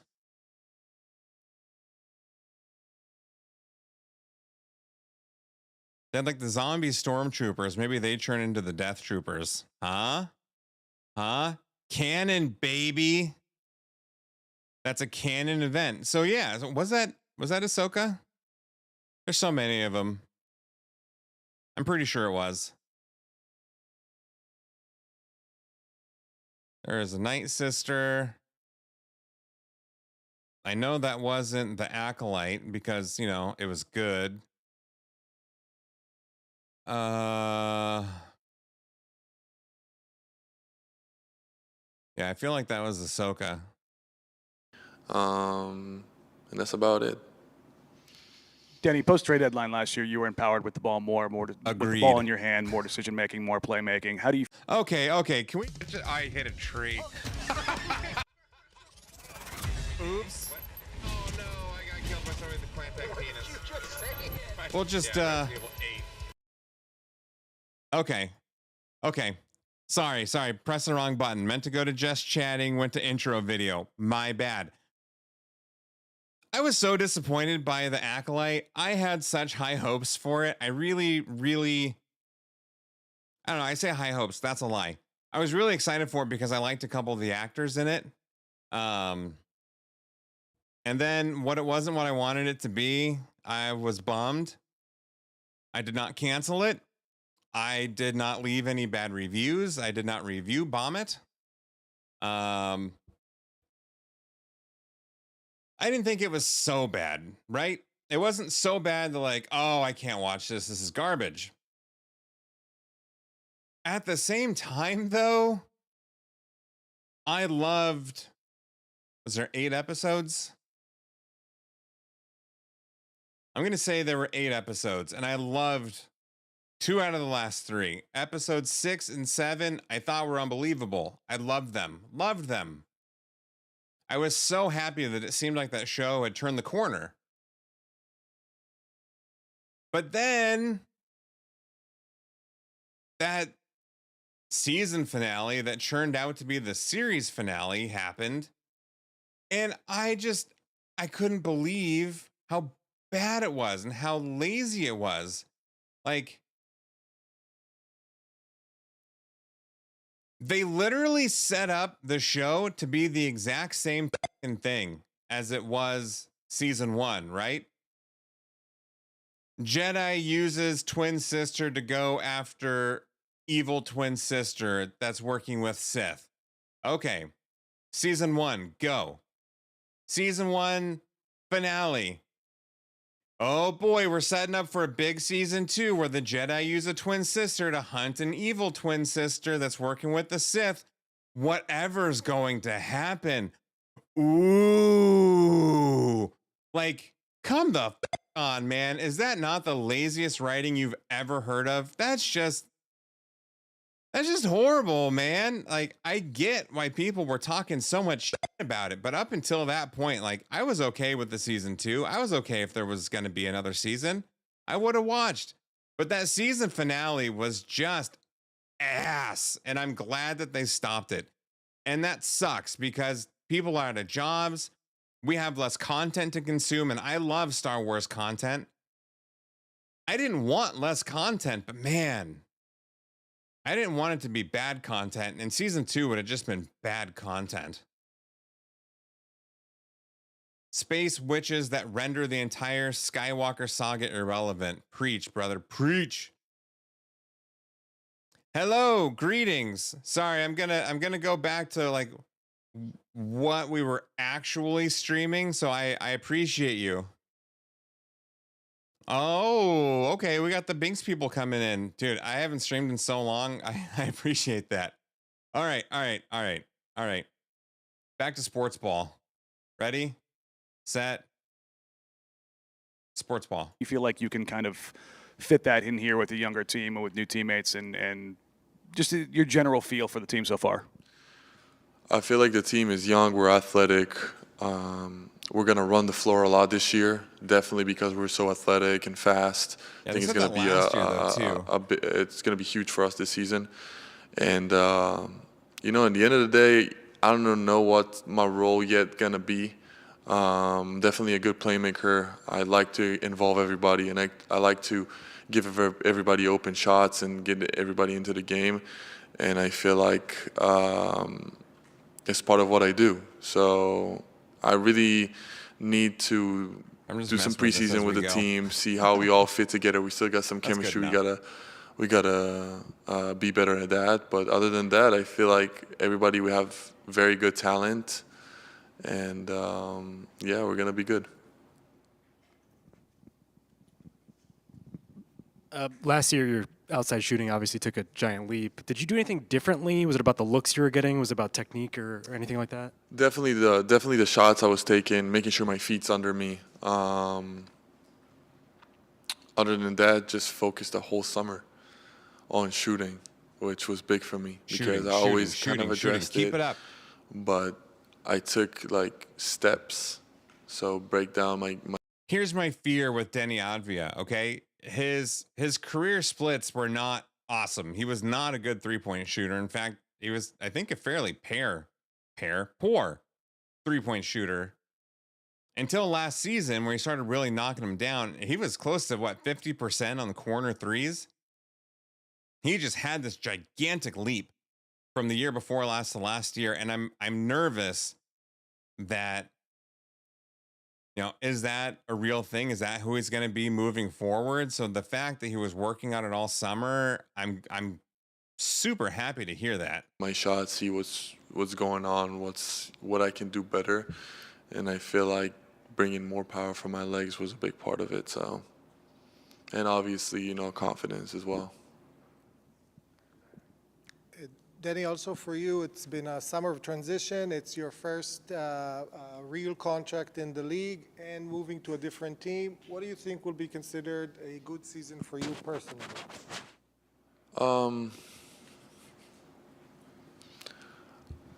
I guess just better than last year. I mean, be more confident, be a better leader, talk on the court way more, be good defensively, be in the right spots, making sure I'm helping the young guys be better every day.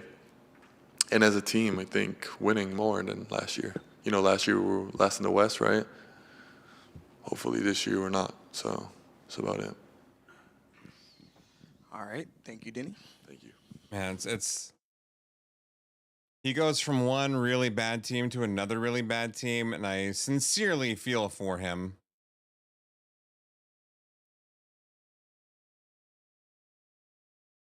This year ain't gonna be it though.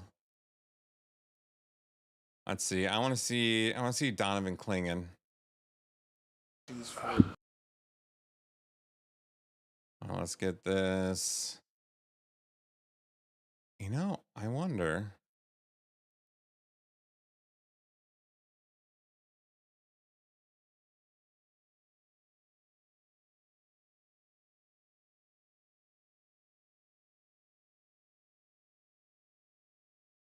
Ooh, Time Lord. Okay, where's Klingon? There he is.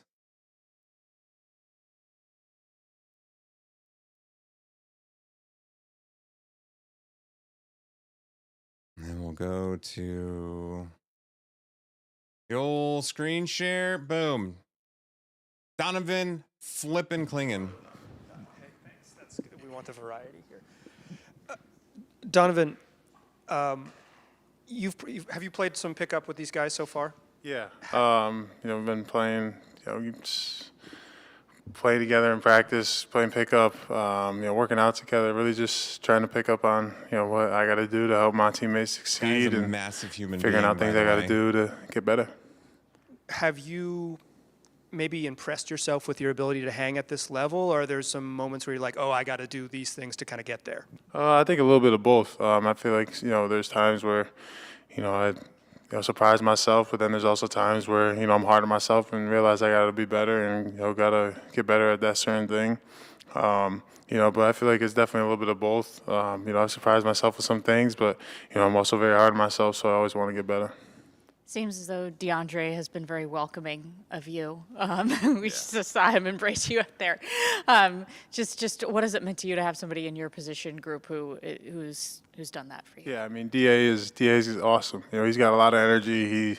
He knows the game very well, a lot of skill. So just to have someone to look up to and learn from, like him is really special. It means a lot to me, and I'm really excited to play alongside him this year and learn a lot from him this year. He's a really special person. Got a lot of character, great personality, and I'm really happy to be his teammate. Coming from a place where you're one of the top players in college basketball, how do you kind of adjust your expectations for this first year in the league, and what are they? Yeah, I mean, for me, it's I'm a freshman again. I'm here to learn. I'm here to get better. I got to put my work in every single day. I got to, show why I belong here at this level. And, I just got to, be the best teammate, be the best person I can, and just really get better every single day. Donovan, from what you've seen being around him this summer, what were and some of those pickup stuff you guys did together over the summer, what are you kind of seeing about Scoot right now? Yeah, it's a completely different game than the college level. Obviously, much faster, more physical. Really just playing with some of these guys, Scoot, Ant, Shaden, just trying to pick up on how how they use ball screens, how they want to play offensively, what they need me to do, and Scoot has been, me and Scoot been playing a lot together. He's really really fast, gets downhill, shooting the ball well, and he's a special player that wants to win, and I'm really excited, to play with these guys. We're young, and we're a bunch of guys who want to get better. Hey Donovan, last year the guards and DeAndre talked about getting their pick and roll chemistry down, and it took a while. Can you talk about where you guys are in that process with you right now, just in early practices, how it's working? Yeah, really just trying to make the right reads out of that pick and roll game. Whether I should be short rolling for lobs, rolling the pass, or whatever it is. Just all of our guards are different. People guard them differently. Ant's one of a kind when he comes off a ball screen, with his pull-up threes, and, Shaden with his shot, and then his explosiveness at the rim. So really just trying to make these different reads in the ball screen game, and, working on my finishing, working on my touch, and really just trying to build good connections with these guards.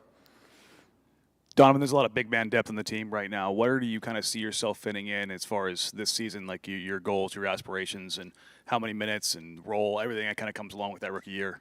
I mean, it's hard for to say minutes. I don't really know. I really just want to go in there. When Da, Rob, whoever needs a break, really just going in there, having no fall off. Just going there with a lot of energy, a lot of, just going in there to compete, go in there, play hard. Defend at a high level, protect the rim at a high level, rebound at a high level, and just use my passing ability to my advantage, and really just get my teammates open shots, roll to the rim when I have to, and really just do whatever I have to do to help my team win. Hi, Donovan. Jackie Tsui and you have built a great relationship in the summer league, and you guys have been work out together. And now he's got signed by Brooklyn Nets. So in the new season, you guys have a chance to compete each other in the court. Anything you want to say to him? Yeah, Jackie, happy for him. He's a special person. Got a lot of character, a lot of energy, and we built a good relationship over summer league, and to see him go to Brooklyn and get that two-way is really special. Happy for him. What was the summer like for you, just maybe after you got drafted? Was it overwhelming at times? Did you have a tough time maybe like leaving stores behind and like transitioning to this, or was it immediate like grind, take advantage of the opportunity? Definitely hard leaving stores behind, but every time I go back to Connecticut, I always go stop in and say hi. But it's been a good transition. I've been in Portland a lot, really just trying to do little things to get better, stronger, work on my body, work on my game, and really just been trying to adapt to this level, adapt to this style of play, and really been out here just trying to get better. Have you had a lot of court time going against DA yet? Yeah, we play, during the week, we play and pick up a lot. How's that going? Good. Very physical, quick. He could rebound well, and, just playing against someone like that every day is going to help me, as a rookie, just because, he understands the game. He's a, one heck of a player, and, that's the only way we're going to get each other better. Is he taking it too hard? Is he trying to raise you right? Oh, yeah, 100%. 100%. He's trying to raise you right? he's very physical. All right. Thank you, Donovan. Thank you. I like that. Is he raising you right?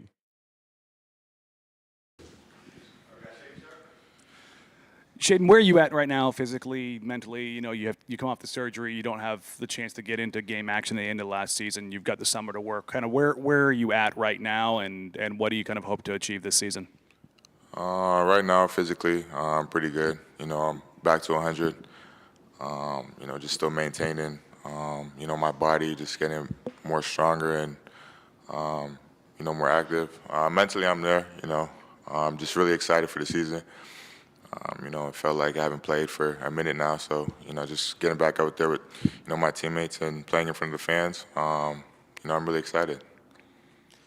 Shaden, how frustrating was last year for you, and how eager are you to reestablish yourself as a big-time prospect? You had a stretch there before you got injured where you were really tearing it up. So how eager are you to get back to that level?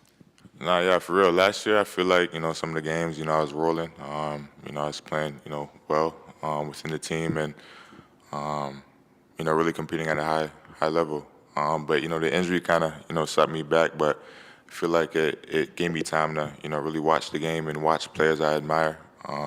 So for, this season coming up, I can, kind of, play how, I look up to, other players. So, last year was a big upset for me, but, come back stronger for this season. Shaden, how was the training camp that you did with the national team for you? Like, what do you feel like you learned from that? Just competing at a high level, playing with, Jamal Murray, Shea, Lou and Brooks, just playing at a high level and just, playing against them and kind of knowing where their spots is. So, when we play them, I'm familiar with their game, so really just competing. Using playing with the Canadian Shaden, can you national talk about team some to of those players scout? that you were watching and studying? And do you feel like you have anything to prove on the court this season? Yeah, I grew up watching Devin Booker, Kevin Durant, Kobe, MJ, even LeBron. And then what was your next question, sorry? Just, do you want to prove anything on the court this season? Oh, yeah, I think, playing basketball, you always got to prove something, not just for y'all, but just, for yourself, just proving that you can play at a high level and compete. So I'll probably just say that.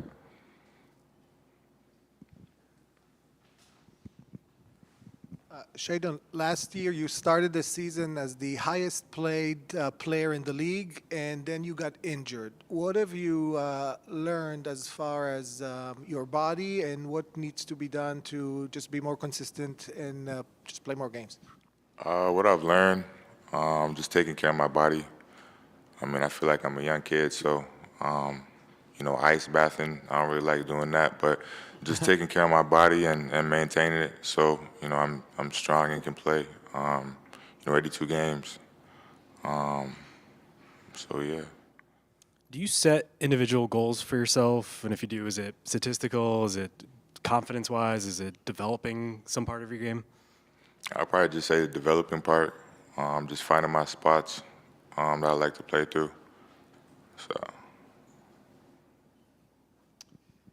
Do one last question. Where do you feel like you learn the most watching? Like you said, you got some time to just watch. Where do you feel like you can say, oh, I can do that you maybe wouldn't have been able to do this time last year? What you mean, like basketball? Yeah, basketball-wise, or as a human. Just watching those guys and seeing how, they play their game and kind of, see where I line up with them. And then, during the off season, just, working on that aspect of the game. So, yeah. All right. Thank you. Oh.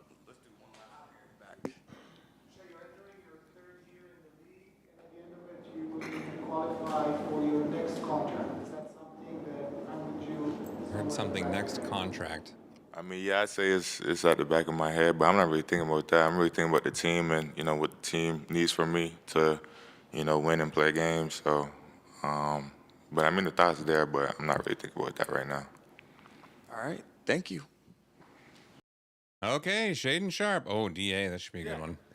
Just right out there.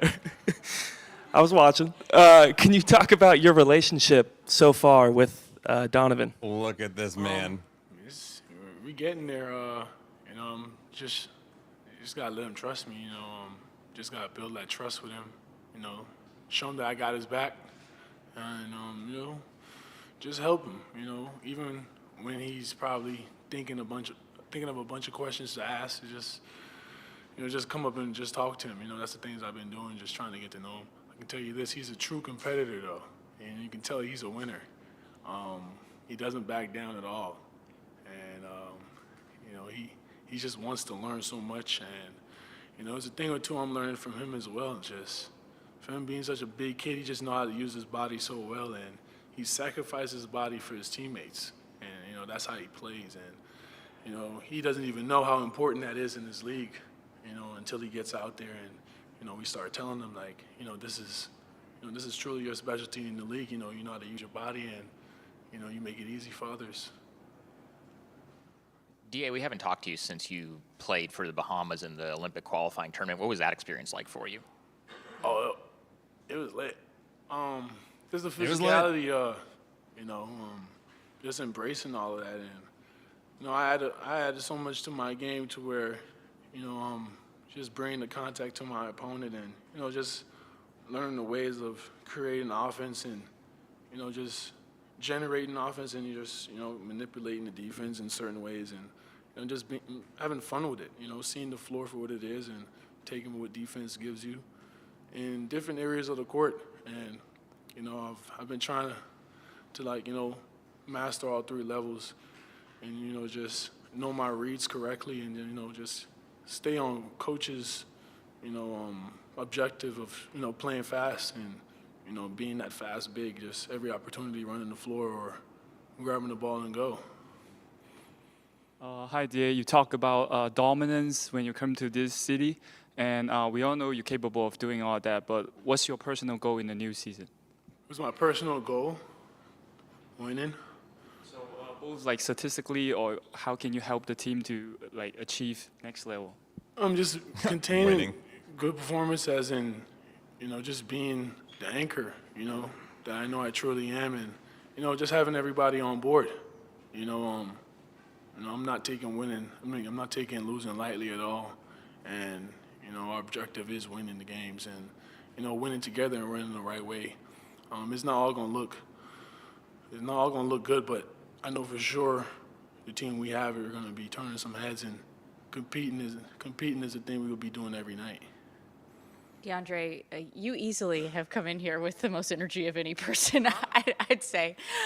Just what makes you have that right now? You said I got what? You easily came in here with the most energy of any person who stepped that's up to me. the podium yet. That's me. So you say what it is? Yeah, I mean, what makes you have that energy you gotta today? Be on juices. Go to bed early. The water. I was light on breakfast because I had physicals and stuff like that. But just being ready for the day. Like, this is our job. I have nothing to complain about. I'm happy to be here and just happy to work. I've been waiting all summer for you guys. That was the first time I've actually stopped playing basketball for so long. I'm like, man, the season ended pretty early for me, huh? And, just, having enough time to be with family and things like that. So I'm fortunate. So, yeah, I was waiting to see y'all. All type of stuff the chef got me drinking, man. Beet juice. I've seen some orange juice with ginger in it. All the cleansing stuff. Like, yeah, I'm getting used to that stuff.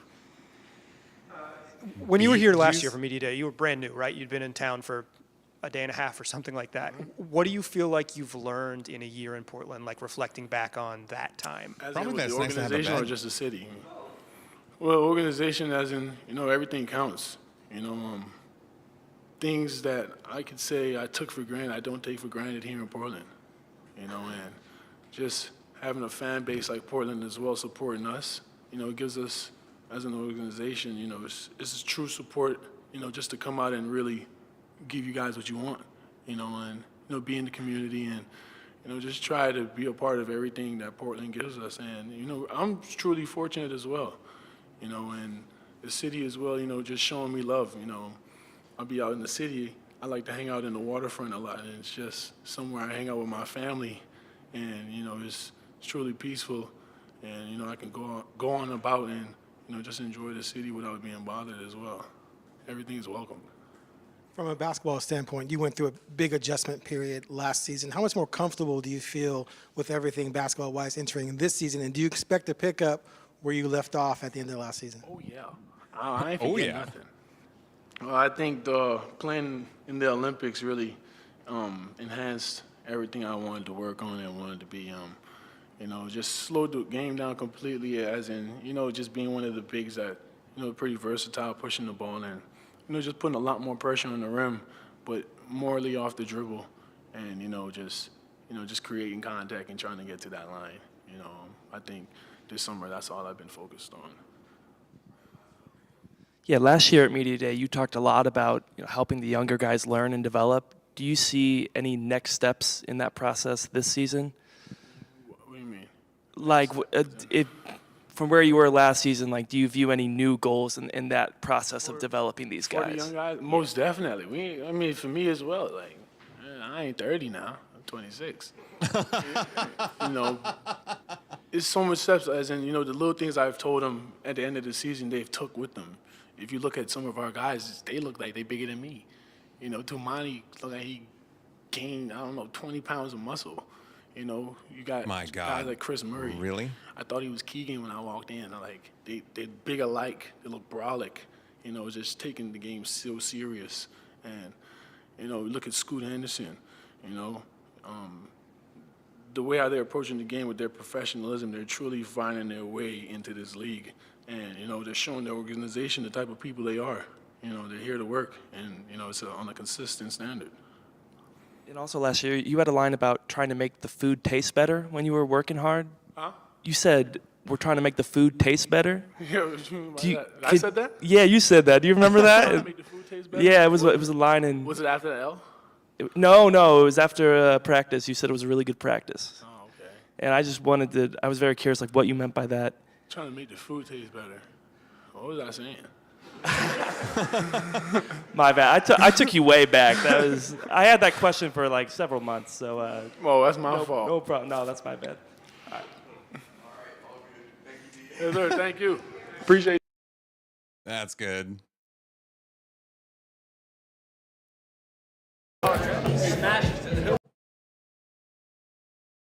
All right, let's check out Time Lord. I'm really interested to see what he says about his injury and how he's coming back, and see if he talks about his place in the rotation at all.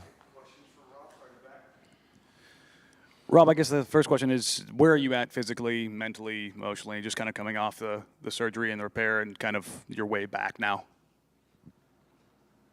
You asking like if I'm ready to go?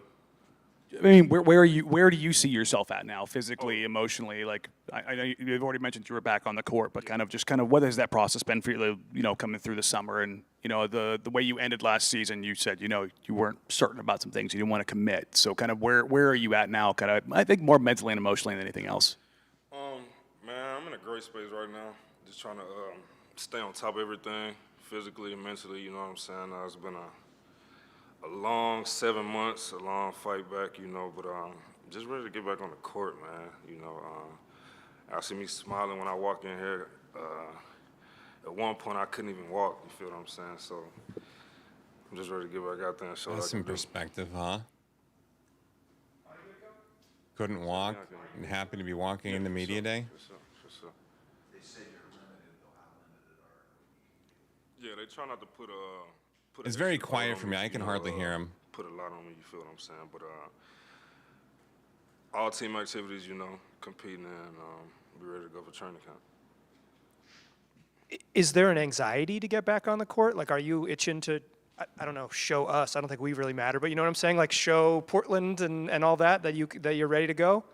Yeah, it's an anxiety, but it's not a nervous one though. You feel me? It's more like a, stop all this talking shit. Let's just get back out there and get with it. You feel me? Facts.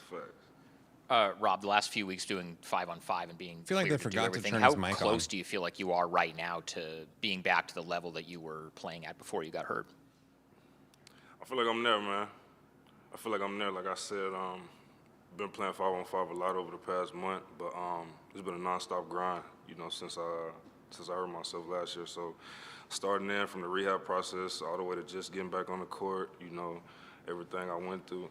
It's been a long grind. I feel like I'm ready. Has there been a moment that you could share with us in pickup where you're like, I'm back, that type of thing?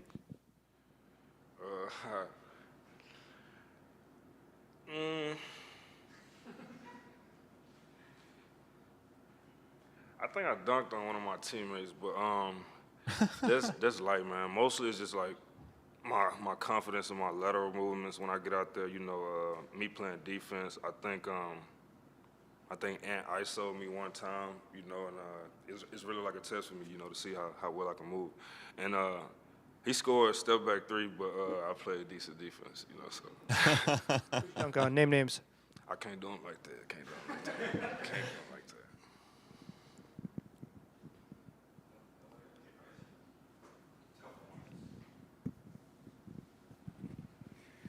What are your impressions of Donovan so far, and how do you feel the competition is going to go there at center with all these pretty talented bodies?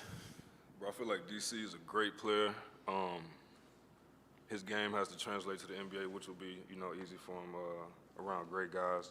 And it's a competition, but we still here to help each other. You feel what I'm saying? So even though it's a competition, I'd never try to take anything from him. If I got game or knowledge that I can give him, I always try to give it to him, which is a goal in that center position and every other position on the team. Trying to get to the playoffs. There were some reports this summer that your name is already being floated around in trade rumors. Is that something that's going to weigh on you during the season, or do you try and just not worry about that at all? No, I ain't worried. I'm just happy I can play basketball again, bro. To be honest, I ain't worried about trade rumors.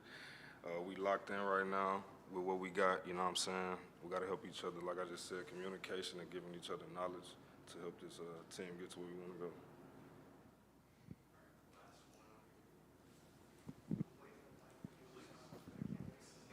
Sure, it'd be great if we can hear him. I'm really interested. Have in what you he had has to say. discussions with Joe or Chauncey about what your specifically your role will be this year?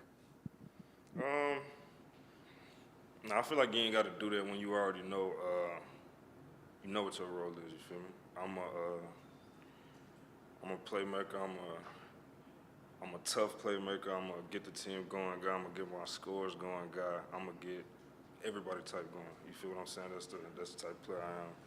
Defensively, that's why I hang my hat. So, I feel like there's no need for discussion, but they know when they need me, I'm ready. So your view is once you're cleared to play, you'll be out there every night?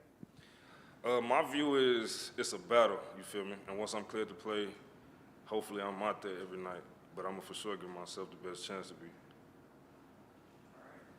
Thanks, man. Love it. Problem.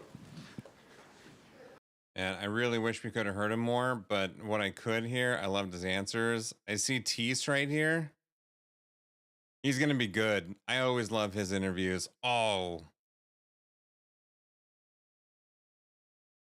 All right. Money is a lot. All right. We got two. Okay. So here's a little story.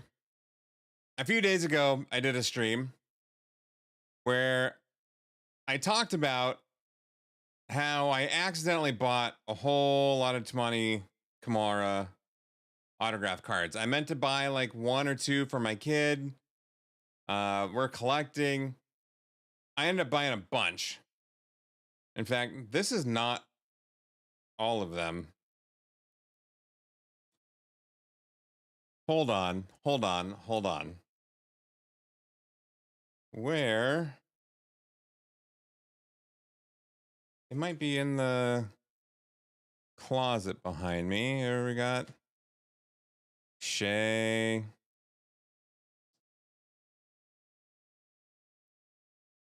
Got Scoot. Okay, well, there's a couple more. But I ended up with there's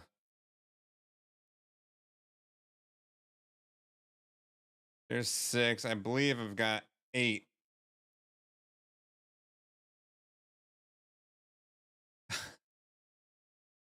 I meant to buy 1 or 2, kind of forgot that I had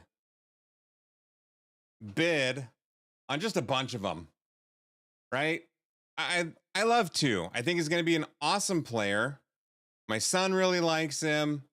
But you know what? We'll get a few more from 2 than we did from anybody else. My goal is to get my son a signed autographed. Signed and autographs, the same thing. Rookie card from each player on the Blazers. But a couple extra for 2. That's fine. So I ended up winning 8. I've got 8. I haven't bought any more cards since I went on my 2 shopping spree. I got this in the mail today. And I know it's cards. Like I can feel it. and I'm curious if I got more Tamani Kamara cards. I don't know if you can see it through the plastic here.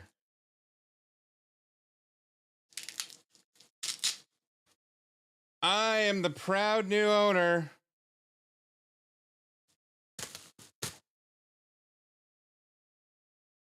of 2. There's 2 more Kamara autograph cards in this thing. Oh my God. Oh my God. I've got 10. I've got 10.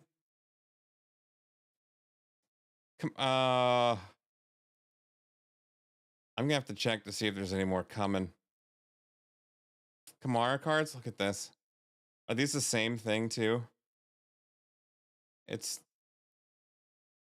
They're pretty close to the same card.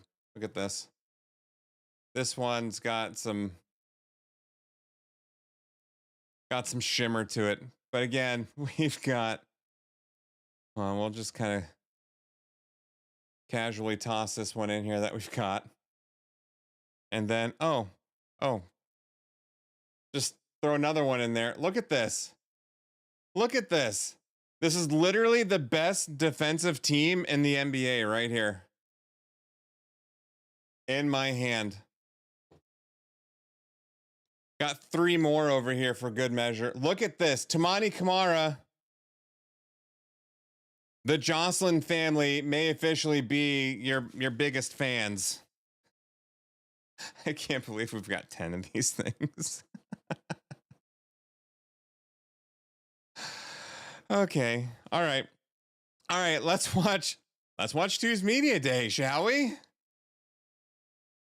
But I definitely added some muscles, some weight, I'm gonna say.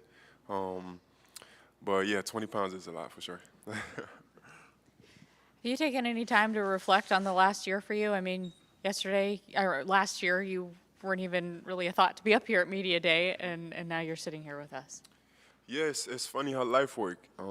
Just being able to be grateful at the moment and try to embrace it the most as I can every time. I think it's a mentality that I always have and try to keep with me. And yes, it's been an amazing experience last year, and can't wait to go through this next year coming up and see how everything goes. What do you think was the key to you being able to, overcome and be a starter last year? Just remind myself that I'm still in the NBA.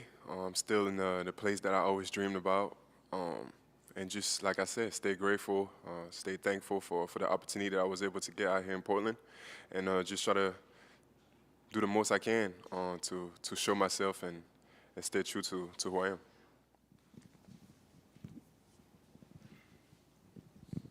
Tamani, the rib thing you were dealing with last summer, are you good now? Are you fully recovered?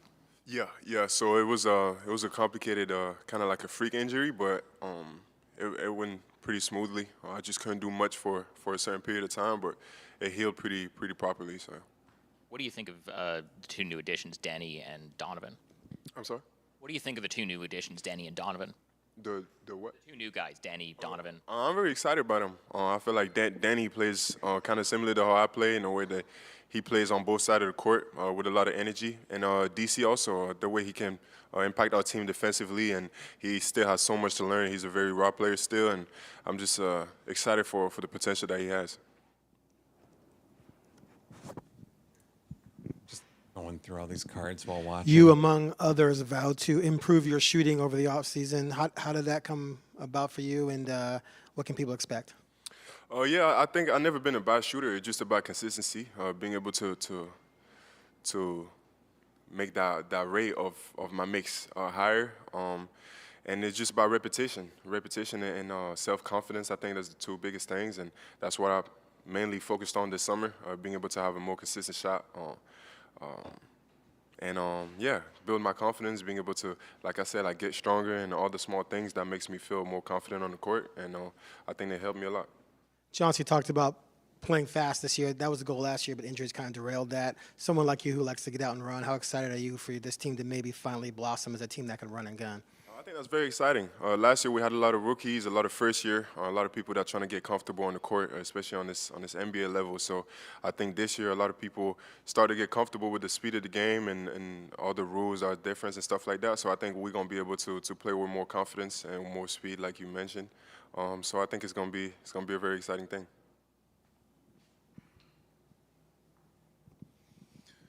Two, you've got 1 year behind you, and you've kind of highlighted last year. You went through some ups and downs. What are the kind of things that you took from last year Love that his you hair. can put into this year to kind of help you develop and springboard, just kind of going forward? Just watching a lot of film, see how I was playing. I feel like I was getting a lot of foul troubles and doing a lot of rookie mistakes with my turnovers and stuff like that, decision making. And I feel like just being able to acknowledge those mistakes and not make the same mistakes again and kind of grow up from that aspect, I think it's huge for my game going up to this year. It's things that I take a lot of pride in, being able to take care of the ball and commit less fouls so I can be on the court as much as I can. And yeah, that's probably the two main things. You kind of jumped into the "this dude has to play" conversation in training camp last year. How important is sort of this week to make an impression, and will you impart that wisdom onto the younger players on the roster? I think it's just like I said, like having trust in myself and just keep being who I am. I think I'm a winner. That's what I like to do. That's why I love playing the game of basketball. I love trying to help my team win, put my team in a winning position. And I don't really care about the stats that I pull up or whatever. I mean, of course, there's individual goals, but my main goals as a basketball player is trying to win games What are and the help my team individual win goals? and do whatever I got to do to do Somebody that. asks. Are you someone who lists out specific individual goals? Like, will you go to your phone and write out, this is what Tumani's going to do this year? Not really. I think I'm going to surprise a lot of people about how I was able to improve this summer. Like I said, I'm going to be able to play more physical offensively the way I've been playing physical defensively. And I think defensively I'm going to be able to commit less fouls just by being able to watch films and kind of learn from all the mistakes, like I said, the mistakes that I made last year. I'm so excited. I'm very excited. Not as excited as I am, too. I would say probably like 10 pounds, probably, something like that. Nah, I had to keep the shirt on. I'm keeping the surprise. I appreciate you.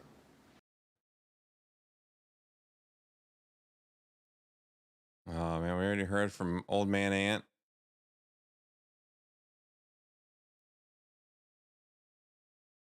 Go JG. Man, built like Scoop. Built like Scoop. Questions for Jeremy. Did you say I like Scoot? Oh, no. There we go. Jeremy, obviously, there was some talk about you in trades this offseason. Just what is it like being back here in light of that? It's good to be back. Good to be back here. I'm embracing my role, being a professional, doing whatever I need to do. So I'm here. Yeah.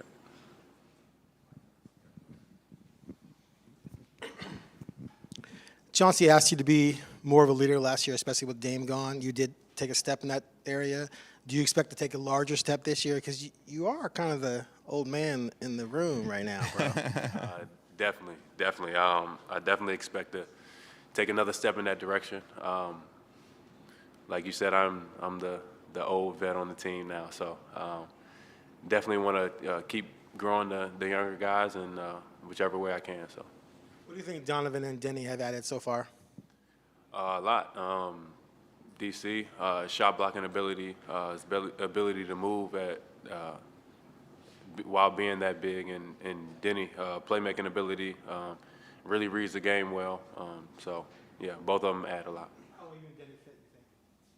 I think we will fit. I think the good thing about us is we can play multiple positions.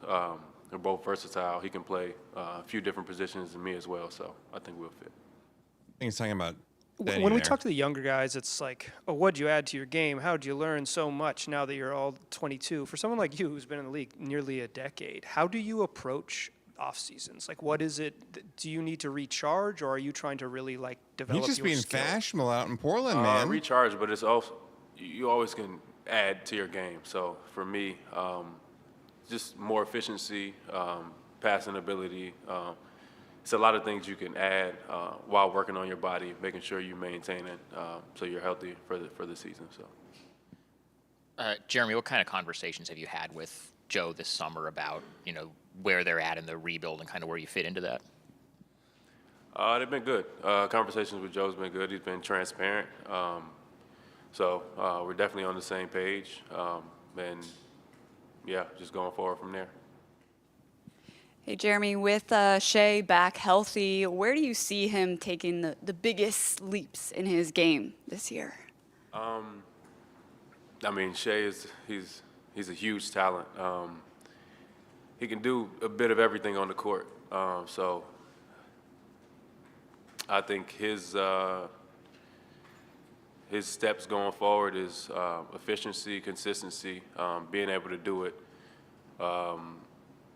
on more nights than not, and after that, he'll blossom more. So. You said you and Joe are on the same page. Can you elaborate on what page that is? Not really, but he's transparent. I think we're both being honest with each other, and yeah. Does adding someone like Denny relieve some pressure from you in terms of the rebounding I responsibility? knew that was going to be his answer, but man, I wanted off your plate. I want to gossip. Yeah, Denny definitely rebounds the basketball better than I do. And like I said, we're both versatile, so he can play the 4 on offense or defense, and I can switch. And yeah, so I definitely think we'll work well together. I'm Who are looking your forward vets? to that. Your You get JG and Denny on the court together, and the knock on JG is on defense. He's not fast enough to keep up, right? So you have them both on the court, and you basically have JG playing the 3 on offense and 4 on defense, and you just have them switch, and Denny can kind of use his speed to try and get around the 4s on the other team. I'm really looking forward to seeing that dynamic in play. rookie season, and how do you kind of take those lessons into being an elder statesman on the Trailblazers? Say it again, I'm sorry. Elder statesman. Who were your vets your rookie year? Oh, my vets, believe it or not, Elton Brand, Jason Richardson, really older guys. Yeah, I took a lot of advice from them. Coming into the league at 20 years old, not really knowing, how it is, right? Like you see it. I seen it from my dad and my uncle, but not really getting to experience it in the way that I did then. Them just taking me under their wing and showing me the ropes, showing me what to do, what not to do. Especially at those stages in their career, they've been through everything, so they was able to teach me the ins and outs of the league. And who are your Feel like rookies? you implement those lessons on this team, or are going to be able to? Definitely. I've been trying to do that for the last few years, and I definitely want to take a step forward this year for the young guys since we have so many. All right. Thank you, Jeremy. All right. We'll save Scoot for last. We got Tease. This is going to be good. Who wants to start us off? Man, I love Tease. Matisse, what do you, after you've done enough of these off seasons, how do you focus on it? Is this a skill work thing for you in the summer, or is there sort of like a emotional recharge type of thing that you take an approach to? That's a good question. I haven't had any consistency with my off season, so I actually don't have like a straight answer. Because whether it's been Olympics or World Cups and like training camps and stuff, I think for everyone, like the first week or two, it's just like a emotional recovery time, and like physical stuff if you have any bumps and bruises. But for the most part, it's skill work, and like whether that's like cognitively or physically, that's typically what you use it for. You use the word cognitive. I love it. Since you've had a little bit of time to process it now, just I'm sure not being on Team Australia for the Olympics was disappointing. How did you handle that in the moment, and what did you learn from it? Well, I handled it by getting on a flight and sitting there for 15 hours just thinking about it. What do you learn from it? I guess that like nothing's guaranteed. I got into there with like an assumption that I would have been on the team, and I wasn't. So just having to deal with the, like I guess a sense of entitlement I might have had going in there. Oh, good. Yeah, that's Yeah, that's a deeper one than just like a simple answer. But yeah, and plenty of stuff to think about and process. Speaking of fit, how do you feel like you fit on this team? It's pretty much the same roster as last year, but how do you sort of see yourself fitting in? No, they brought somebody in that plays his position. The same. Same. Yeah, just trying to build upon what's been done.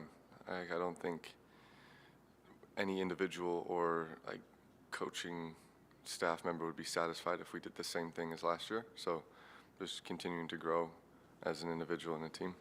Have you noticed any measurable growth already between Scoot and Shaden during team workouts? I think with like each year you just become just like more seasoned. Like your understanding of how the game works grows, and so being able to see that in their games has been fun to watch.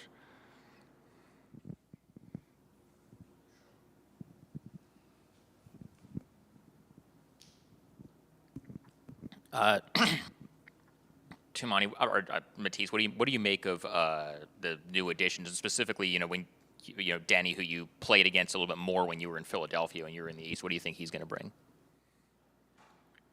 I think another level of physicality.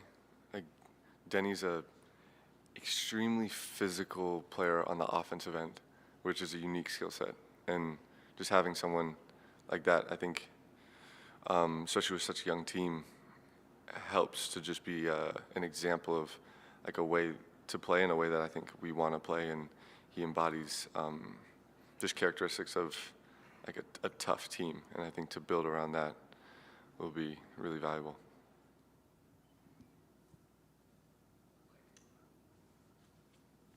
I wonder if Wab has an interview. Skate. No, never skateboarded a day in my life.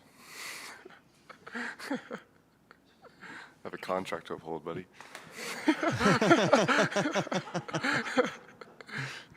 Hey, Matisse, I think a lot of times the stereotype around defensive stoppers is that they're like very vicious and trash talk a lot, and like that drives their energy on defense. It doesn't seem like that's really your approach. Where do you, what drives your motor on defense?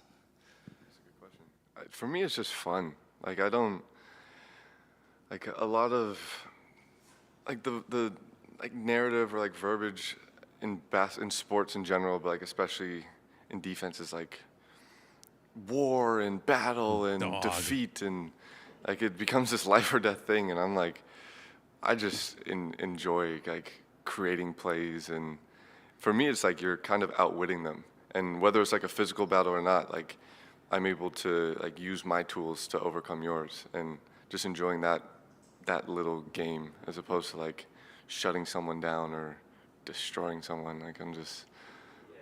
Chauncey, the way he describes your defense, he'll use really like expressive words like wizard and stuff like that. Like, what do you think when you hear that, and do you see what he's saying? I think it's a beautiful compliment. I think like I've waited my whole life for somebody to like notice me in that way, and like, yeah, to get that is extremely validating, because I don't think I approach it like you said, like defensive players in the past, or like what is considered like normal. So to be celebrated for being a little bit different but still effective feels really good. Matisse, you have a player option after this year. What do you feel you need to prove or show in this season to maybe elevate your value and put you in a position to opt out and get a better contract? I really haven't thought about that much. I think for me and my value as a player, like the critiques always come on the offensive end. So just being a more consistent three-point shooter and being able to create more opportunity for myself offensively.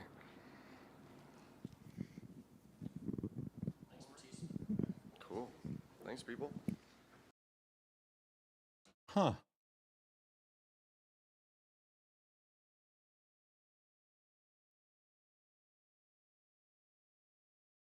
Well, he certainly didn't disappoint. I think Tease is great. I wish that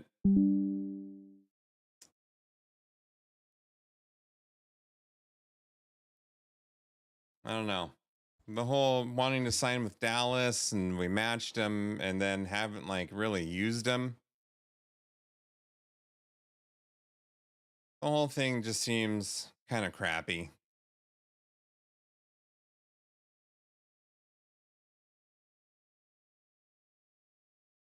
Just looking to see if there's a WAP. It doesn't look like it. So I guess Scoot, last one. Sorry, with the question. There goes Sean over there. He's kind of new. All right, Scoot, now that you have a couple months of distance from it, kind of what do you look back on about your rookie season and kind of what you learned from it? I look back at the food, the good food that I had. Yeah, a lot of the food. And then, what I've learned from it. You know what I'm saying? Just all the games, obviously, think about all the games every night. Think about the fun I had playing. Think about how blessed I was playing. And the fact that I was able to be here at this age, so yeah. Scoot, do you think you'll be a starter this year, and how important would that be to you? I think it'd be like I'm controlling what I can, and that's going out there and practice and playing my game, having fun while doing it, cheering on my teammates while doing it, and then that's not my decision to make. What do you Hey, want? Scoot, can you talk about what areas of your game you specifically tried to work on this offseason? I feel like moving around, like moving stronger through my hips, and rather than like kind of leaning and using my back for it. And I'm pretty fast, but I feel like I'm stronger and faster now. But just the training I did with a few of my trainers over the summer, and learning how to move from a different base, and yeah.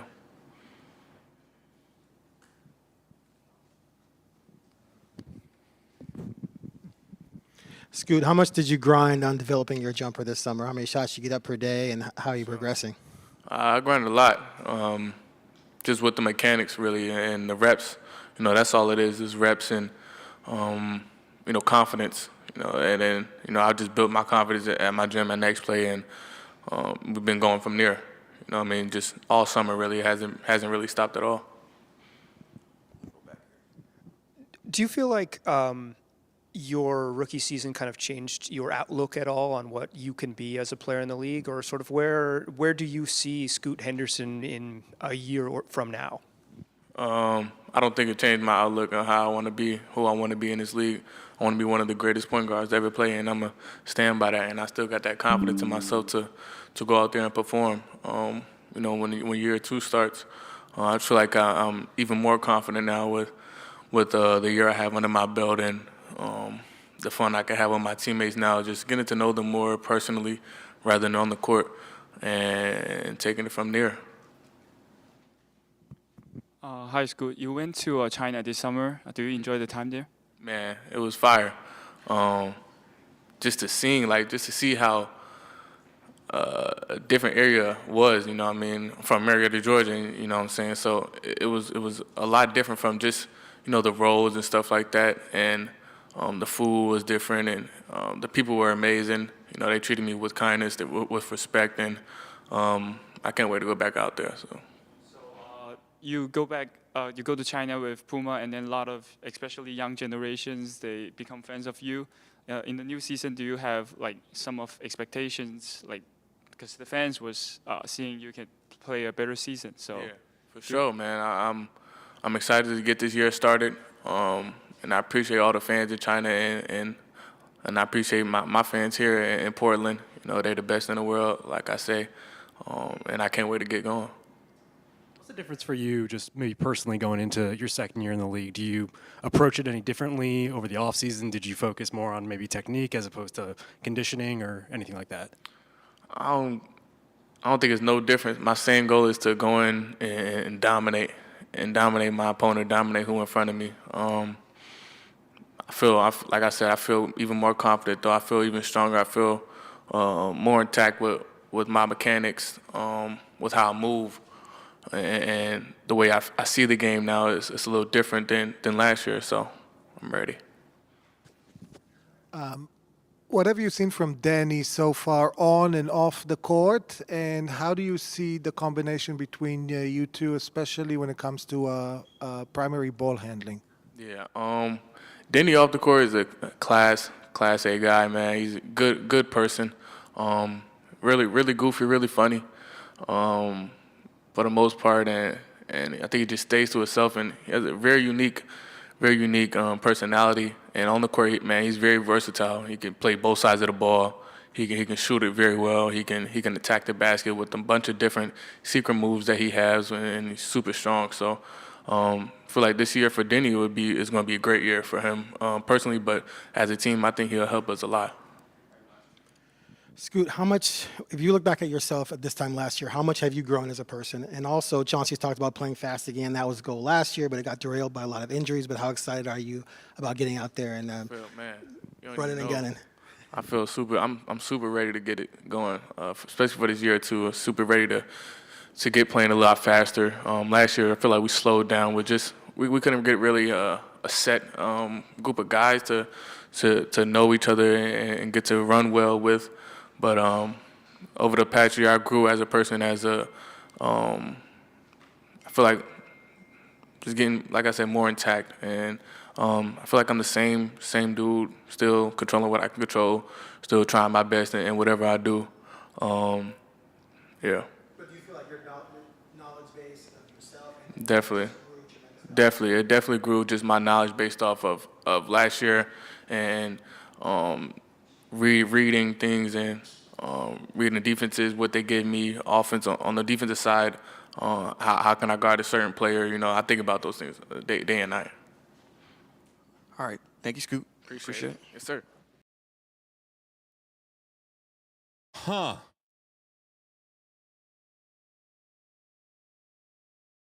(2024-25) Blazers Media Day. All right.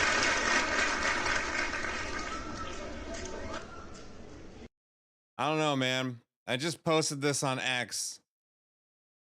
My biggest takeaway from all that time,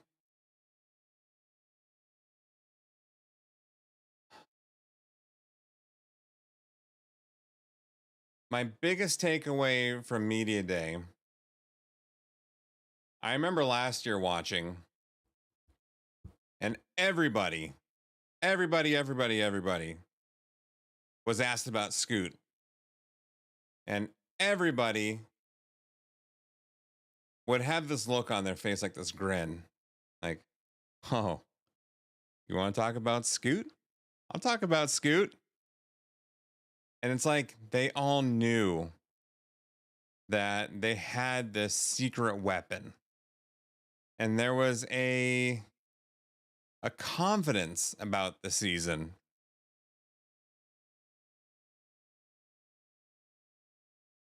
I didn't see any of that. It didn't seem like anybody was like legitimately excited and ready to go. Nobody brought up, oh boy, like Scoot's playing really well.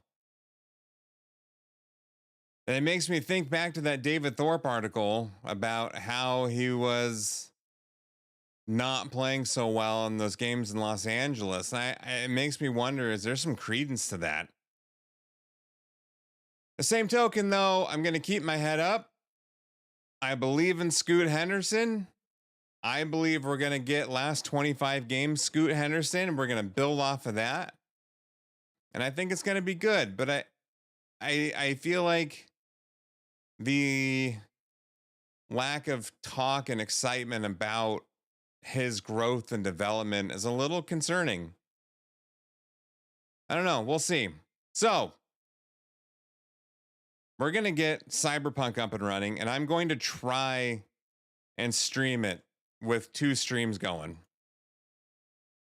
It's going to be interesting to see if I can run 2. Because I did, while just watching the Media Day stuff, I did get one encoder overload. And I don't know how much how much Cyberpunk has changed, but I remember when it first came out, it was not good to be streaming Cyberpunk. It would just make everybody's computers freak out. So we'll see how that goes. We're going to close browsers. We're going to make everything tiny. It is going to take me a second to get it like fired up and all set up because it is in full screen. So I'm going to be right back. I'm going to get it all set up. And when we come back, we're going to test Cyberpunk.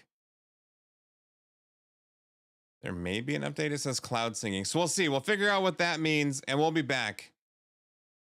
Hopefully with Cyberpunk.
All right, so we've got Cyberpunk open. I'm gonna go to the game screen and add it all in, and then I guess we'll see how it goes.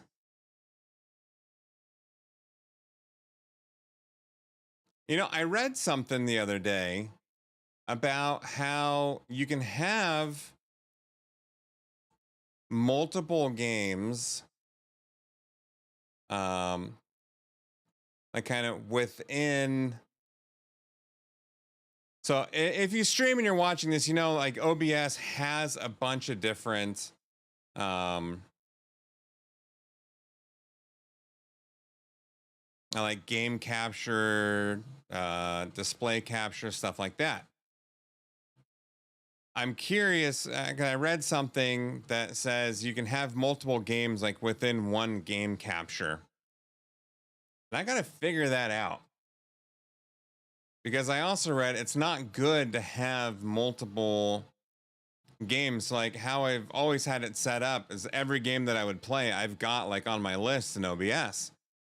And it said that it's better to have all games within one. But I'm not exactly sure how to do that because I can see also like,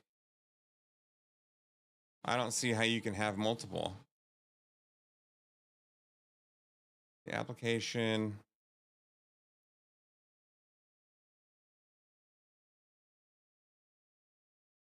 We'll do Cyberpunk here. Or just capturing audio.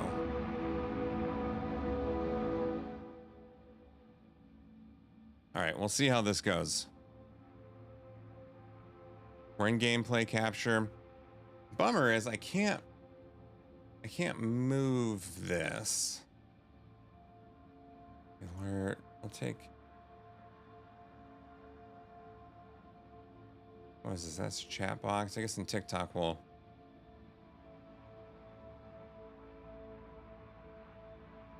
We'll close that. Well, here, we'll move it. We'll make it smaller. And we'll move it here to the side, TikTok.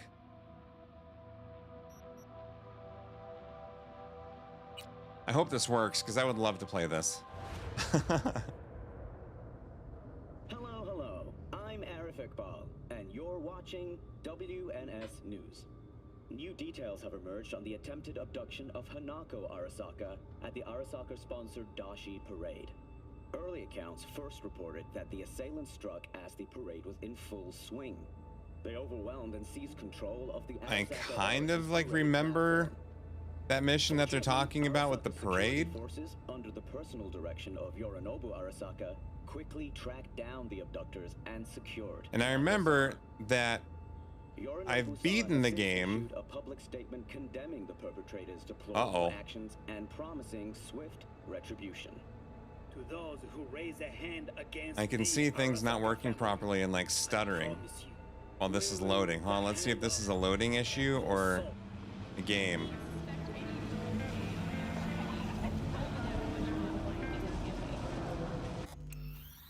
All right, let's see. So we're in the game. It's done loading.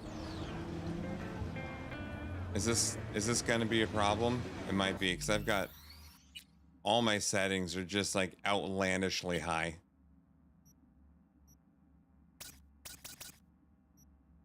Wait, how many settings? Oh, Stream Deck? That's cool.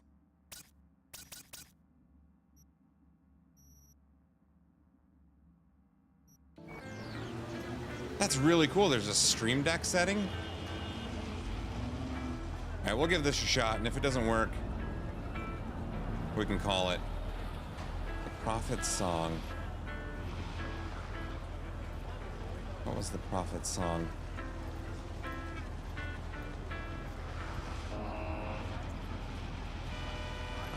Let's see. I do need to change.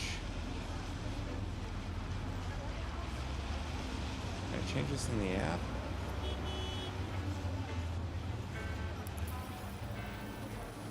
Let's see. On Twitch, I'm saying unable.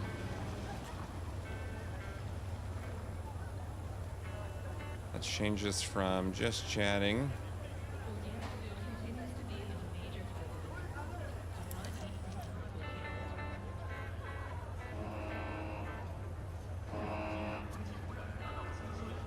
so we changed it to just chatting, or from just chatting to Cyberpunk.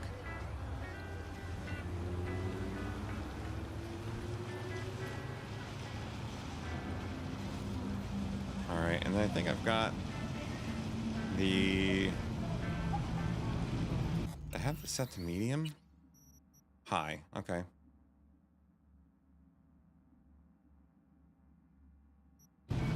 Well, we'll see how it goes.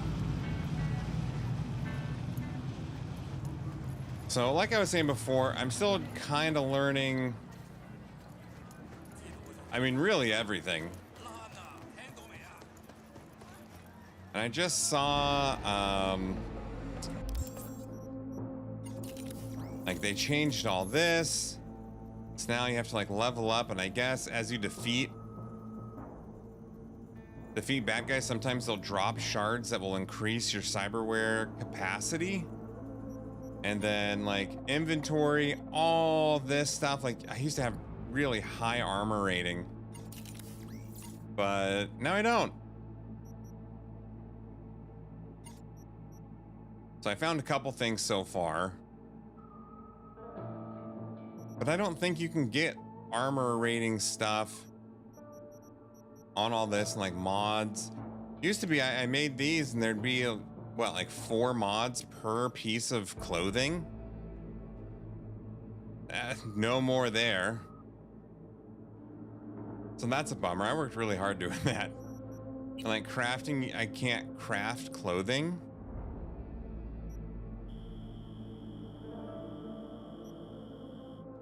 Yeah, I know I can craft upgrades, which I guess is great.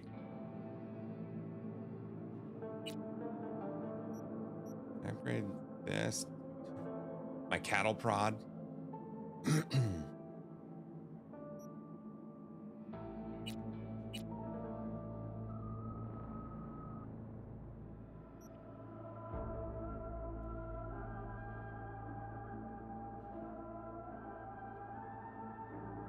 Let's see.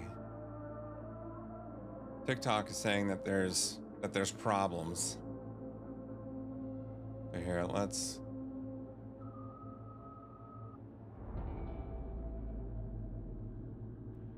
Not entirely sure. It looks like we're still live on TikTok. Well, I'm gonna just check my phone real quick.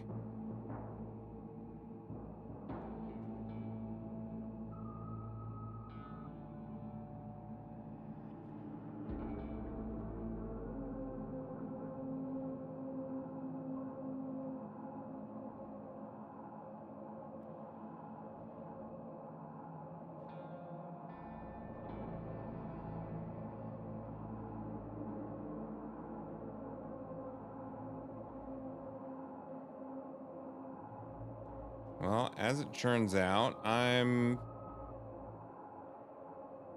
not even really able to see on my phone if I'm live or not.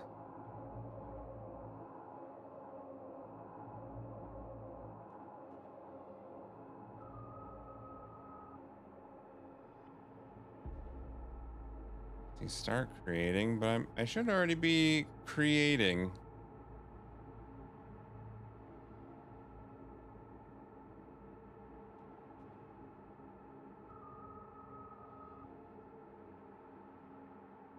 Let's see, I'll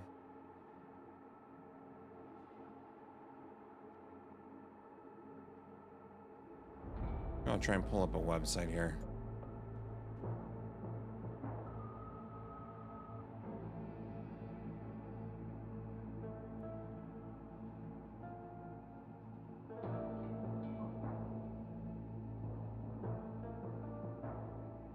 Okay, so it does say live. We are good to go there. Auto.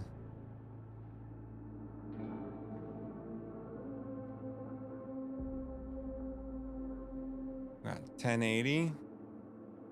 Okay. All right. We're good.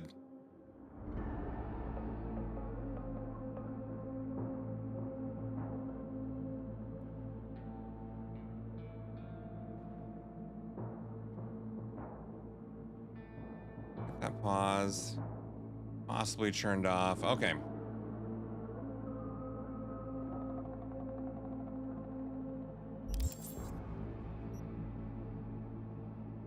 Edge runner, 90%.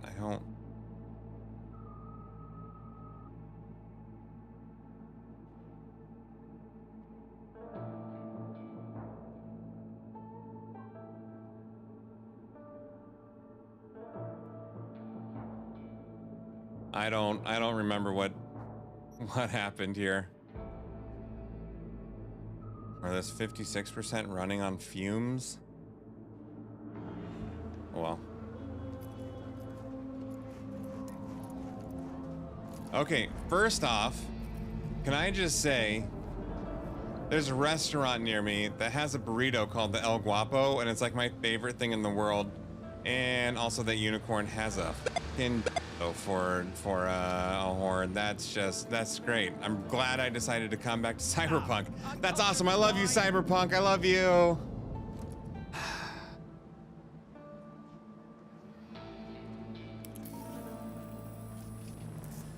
Got my cattle prod ready. Hopefully I don't gotta use it on anybody.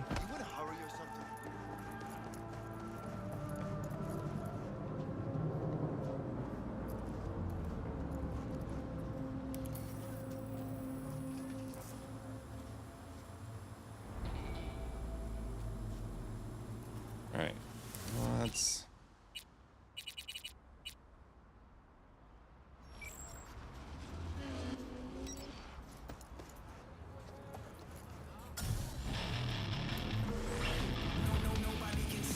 I probably should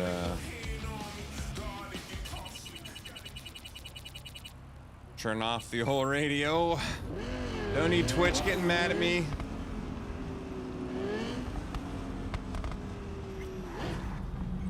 Okay. Can't drive through there. Can I walk through here?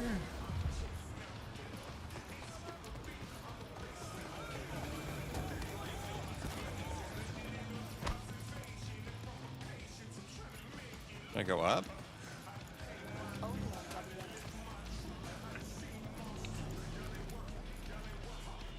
That person just fell over. Wait, there's somebody I could talk to? Yeah. Oh. Who are you?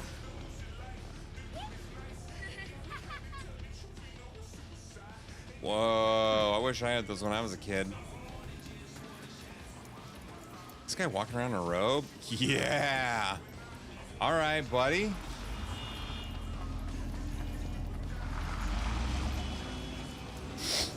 All right, I guess through here.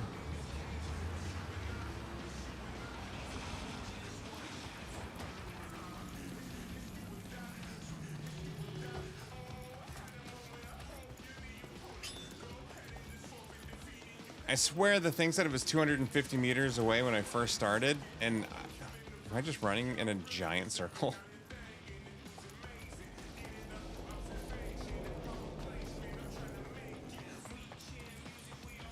Hold on, there's got to be a sound settings thing. Hold on. Sound. Is there...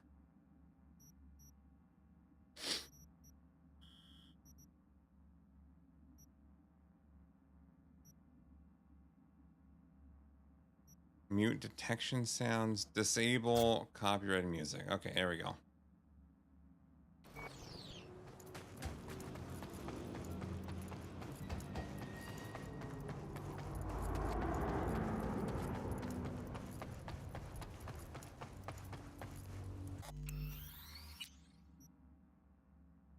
I haven't quite figured out, like, shooting and guns and how to set up my character and all that. That come for a close encounter of the third kind. A small step for V, but a giant leap for humankind. Oh, that's right. Who are you betting on showing up? The reptilians or techno-necromancers? I'm gonna say the Spanish Inquisition because nobody expects the Spanish Inquisition and I want to be one of a kind. Spanish Inquisition.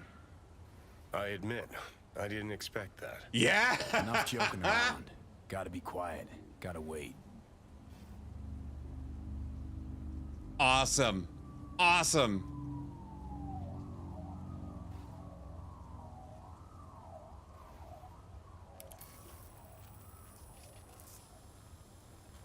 Gotta admit, I didn't expect that. Find somewhere to hide, okay. Okay, so there's this guy that's on the streets. He's a homeless dude that calls himself like a prophet, and he I don't know, I guess we'll just say kind of false prophet-y. Oh, come on, dude.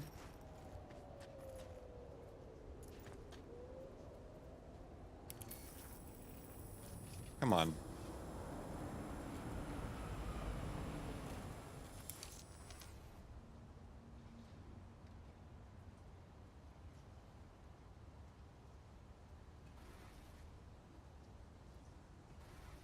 Starting to think the OBS does not care for Cyberpunk. All right, that's okay.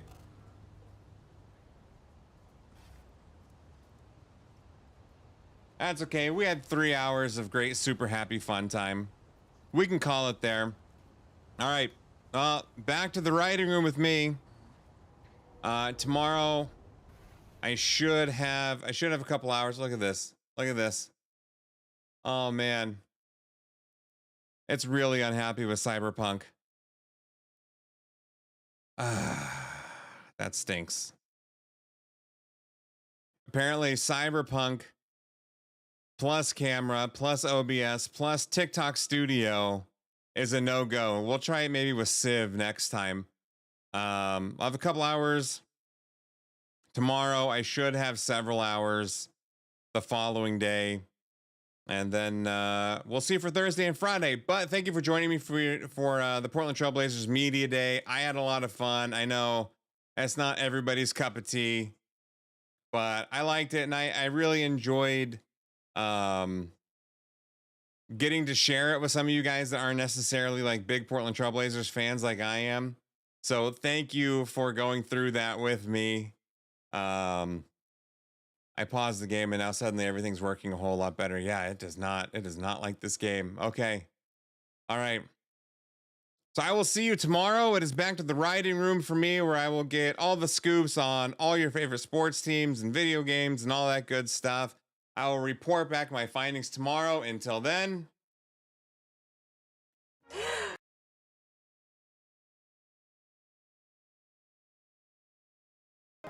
Go fuck yourself. Miami.